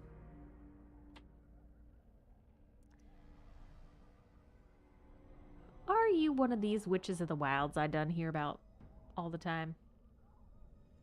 Have I been dishonest? Some call us witches, yes, but purely out of superstition. You know what the Circle of Magi is, don't you? The Circle requires an accounting of all mages. That is the law of the land and the Chantry. If you wish to tell your chantry about me, go ahead. I have nothing to fear from priests. It's cute that Alistair thinks she cares about that.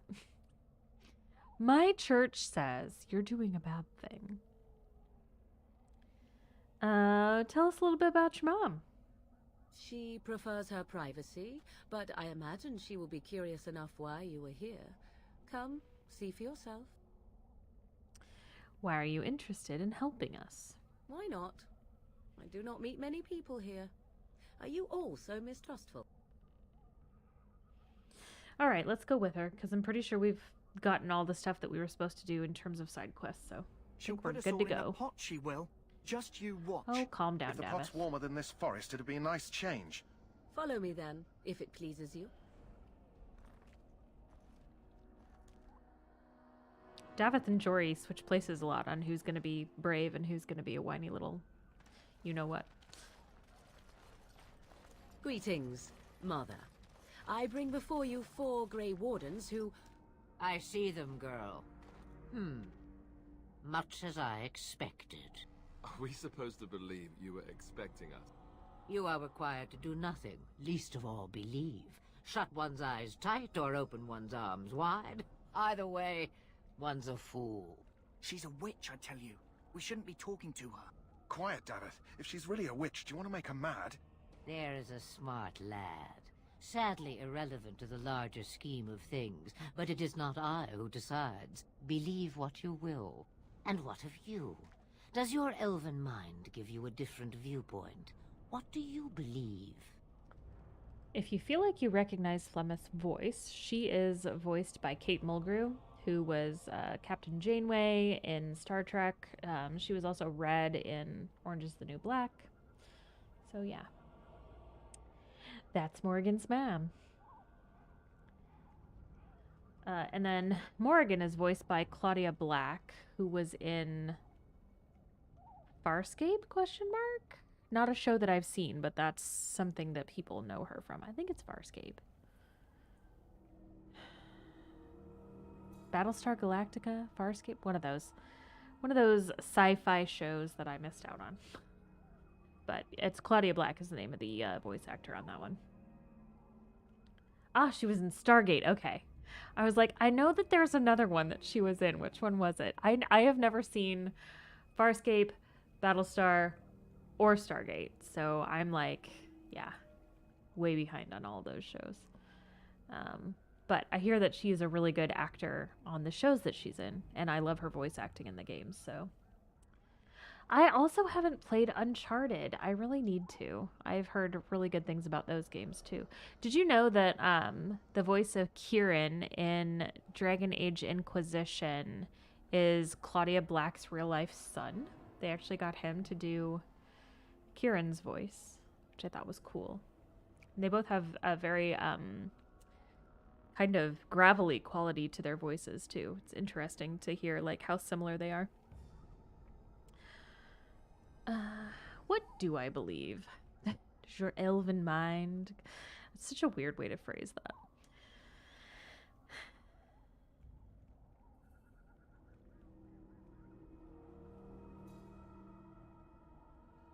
I'm no fool, if that's what you're asking. Oh, if you must protest so quickly, perhaps I need not ask.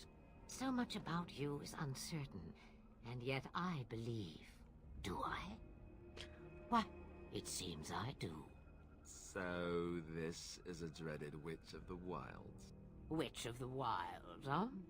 Morrigan must have told you that. She fancies such tales, though she would never admit it. Oh, how she dances under the moon. They did not come to listen to your wild tales, Mother. True, they came for their treaties, yes? And before you begin barking, your precious seal wore off long ago. I have protected these. You... Oh, you protected them. And why not? Take them to your Grey Wardens and tell them this Blight's threat is greater than they realize. Thanks, Flemeth. What do you mean the threat is greater than they realize? Either the threat is more, or they realize less. Or perhaps the threat is nothing. Or perhaps they realize nothing. Oh, do not mind me. You have what you came for. Time for you to go, then. Do not be ridiculous, girl. These are your guests. Oh, very well. I will show you out of the woods. Follow me. Fine, Mom.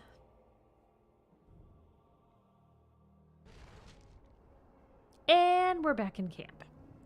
So, real quick, we're going to go and deliver the flour to the kennel master because the Mabari is my top priority. Fuck everybody else.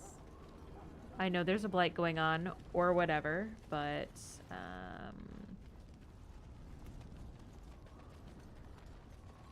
The Mabari's got a stable puppy for to now, but not save. improving. Unless I get that herb I told you about, there's not much hope. Good luck, I have your herb. Let me see. Yeah, that's exactly it. Wonderful. Give me a moment and I'll make this into an ointment. He looks better already. Yay. I'm sure he'd thank you himself if he could. What will happen to him now? Let's give him a day or two to recover. Why not come back after the battle? Perhaps we can see about imprinting him on you. You think that's possible? Maybe. It's likely he understands you're responsible for curing him. Mabari are at least as smart as your average tax collector. Come back after the battle and just... well, take another look. All right. Stick a pin in that for later. Just want to make sure that we don't have any other loose ends to tie up. So those are both...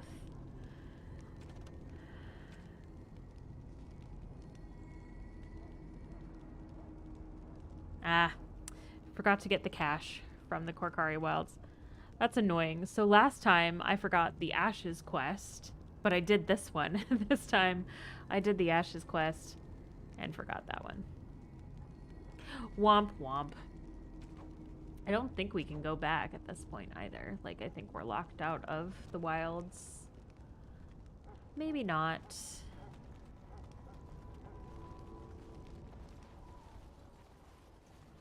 You let me go back? Maybe they will. Ah, cool. Okay. We'll do this real quick. I don't think it'll take us that long. I have to remember where it is, though. Nope, that's not what I want to know. What quest related? Last Will and Testament. Nestled in a Tevinter ruin in the western reaches of the wilds.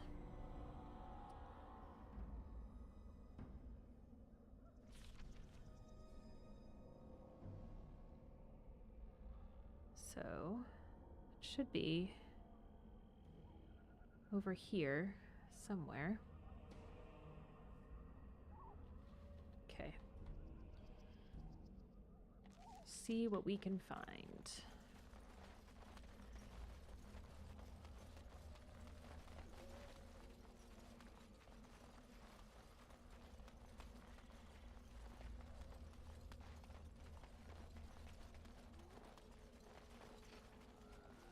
Fortunately, we've killed, like, just about everything, so should not take us long to just sprint through.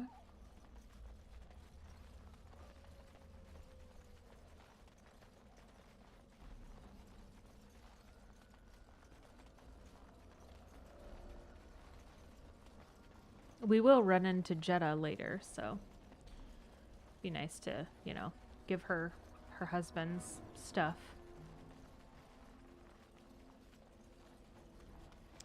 This looks like a ruin, but I don't know that this is what he means.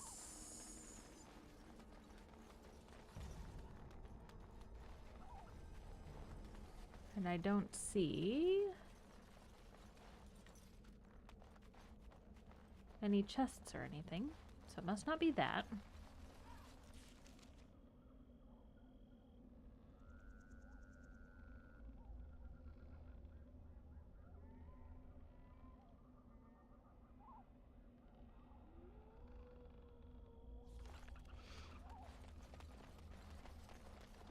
If we don't find it pretty quickly, I'll just look up on the wiki exactly where it is so that we don't have to run around forever.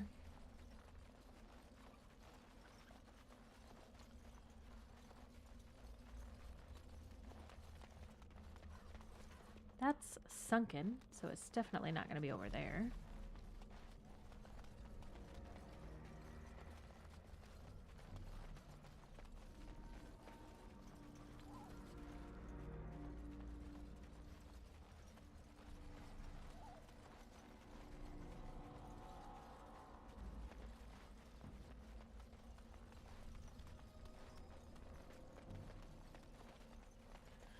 And then this is that little mossy path toward where we found the chest earlier, but that wasn't the same thing. So I am gonna look it up real quick. I'm gonna be really mad if that chest is actually the cache and we already got it, and like the next step is just delivering it to Jeddah.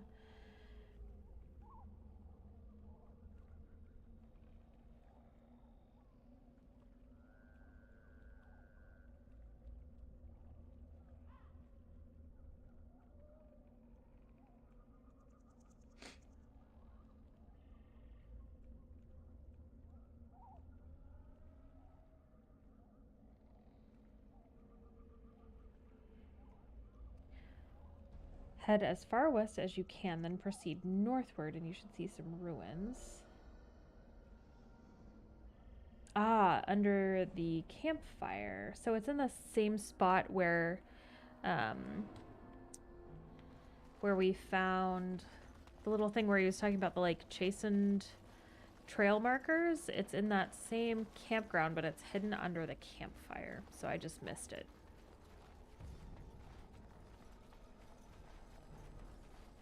Which is good because it's pretty close to the entrance. Well, closer than it would have been if we had gone all the way to the bottom of the map, so. Okay.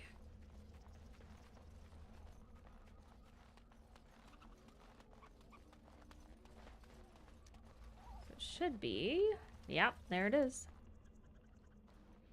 You rummage around in the rubble and find Rigby's secret cache. Inside is an iron lockbox sealed with wax. Take the lockbox to bring to Jeddah. Cool. Okay.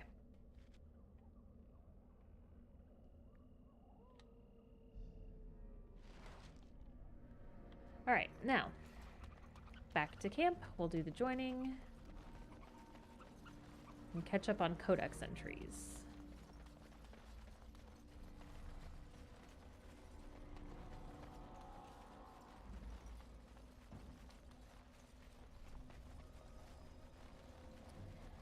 Sure wish there was a fast travel option.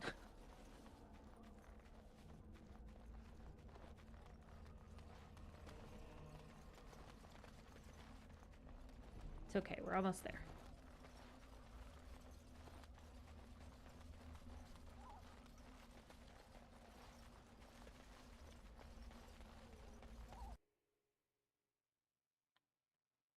All right. Now we should have everything done in the Korkari Wilds that we needed to get done. Deliver to Jeddah, yes. Okay. Let's catch up on codex entries real quick. One more brief entry in the Hurlocks. Alphas. Alpha Hurlocks are more intelligent and more skilled fighters, often serving as commanders or even generals. That was very brief. Morrigan. Witch of the Wilds, such idle fancies, those legends. Have you no minds of your own? Of herself, Morrigan says little. She does not deny being a Witch of the Wilds, but beyond that, everything about her is in question. I like Morrigan. She's a cool character. I know not everybody loves her, but those people are wrong, so. Okay, let's talk to Duncan. Let's do this joining. I'm sure it's going to be quick and painless and great. So you returned from the wilds. Have you been successful? Yep. Good. I've had the Circle mages preparing. With the blood you've retrieved, we can begin the joining immediately. Oh, good. Maybe we should tell you about Morrigan and her mother. There was a woman at the tower, and her mother had the scrolls. They were both very odd. Were they wilder folk? I don't think so. They might be apostates. Mages hiding from the Chantry. I know you were once a Templar, Alistair, but Chantry business is not ours. We have the scrolls. Let us focus on the joining. Now will you tell us what this ritual is about? I will not lie. We Grey Wardens pay a heavy price to become what we are. Fate may decree that you pay your price now, rather than later.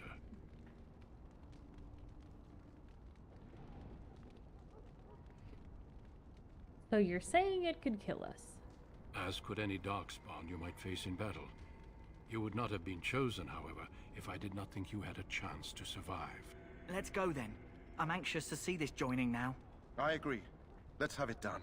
Then let us begin. Alistair, take them to the old temple.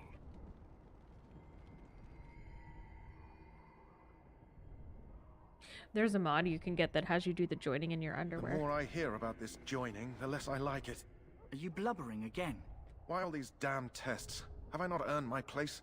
Maybe it's tradition. Maybe they're just trying to annoy you. I swear, I'm the bravest one here and I'm a woman. I only know that my wife is in Highover with a child on the way. If they had warned me, it just doesn't seem fair. Would you have come if they'd warned you? Maybe that's why they don't. The Wardens do what they must, right? Including sacrificing us? I'd sacrifice a lot more if I knew it would end the Blight. Will you both shut up? Yes, Sir Knight. Try not to wet your trousers until the ritual starts. I've just never faced a foe I could not engage with my blade. At last, we come to the joining. The Grey Wardens were founded during the First Blight, when humanity stood on the verge of annihilation. So it was that the first Grey Wardens drank of Darkspawn blood and mastered their taint. We're going to drink the blood of those creatures. Shots. As the first Grey Wardens did before us, as we did before you. This is the source of our power and our victory. Those who survive the joining become immune to the taint. We can sense it in the Darkspawn and use it to slay the Archdemon.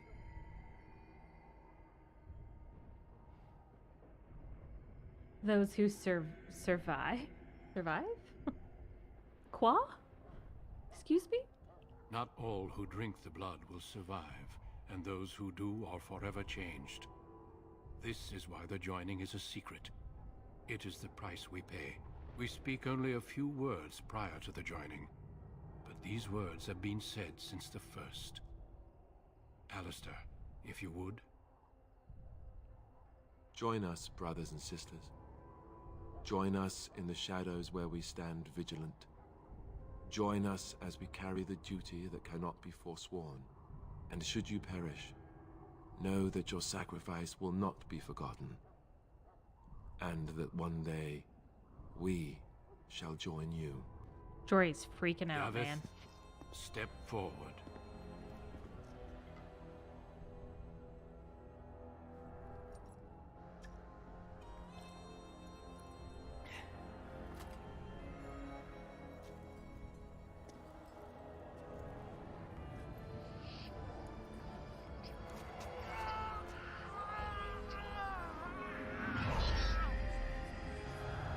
Maker's breath.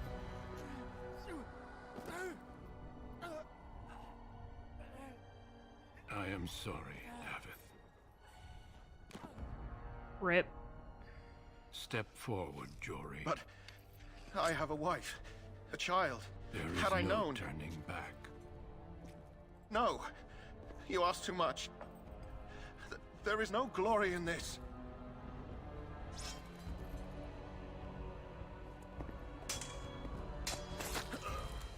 I am sorry.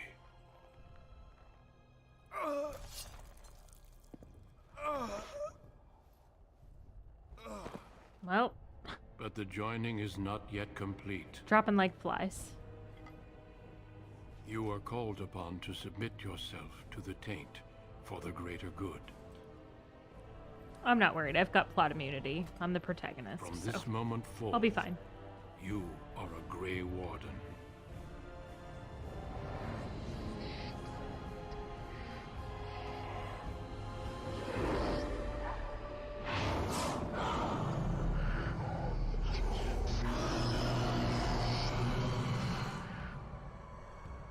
It is finished.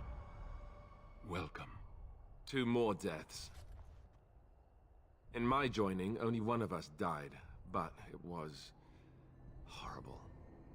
I'm glad at least one of you made it through. How do you feel? Like shit.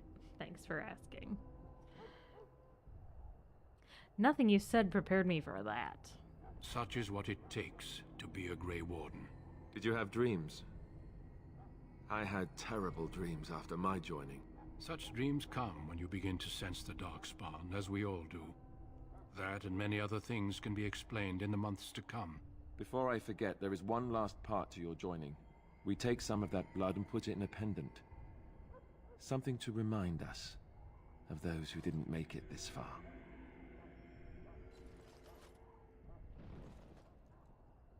Take some time. When you're ready, I'd like you to accompany me to a meeting with the king. Very well. The meeting is to the west, down the stairs. Please attend as soon as you're able. Yeah. And I'm in my underpants. So that's fun. I like how she's apparently wearing, like, sexy lingerie under her armor. Also, I feel like this is, one of the mods that I use makes the Grey Warden armor look more lore-friendly in terms of, like, continuity with the other games, and I feel like maybe it's that mod that causes this to happen, but this happened the last time where I just, poof, was in my underwear. So let's get decent real quick.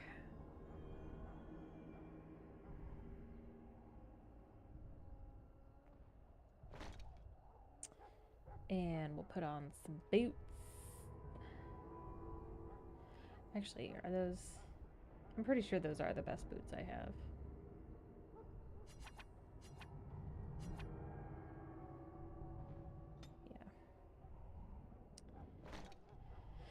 Yeah. And I've got some gloves.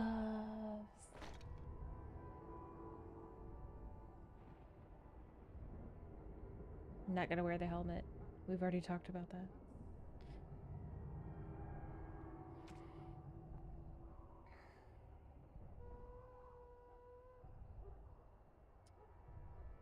I'm gonna put on the keeper's ring.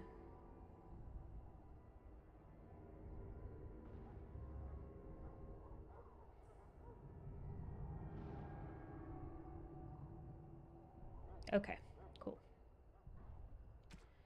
Do need to go ahead and get my weapons back.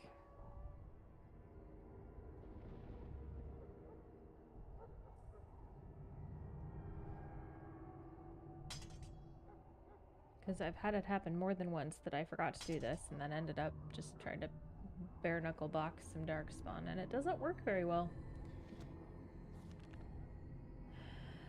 Level up real quick, and then we will catch up on codex entries, and then we will be done for tonight.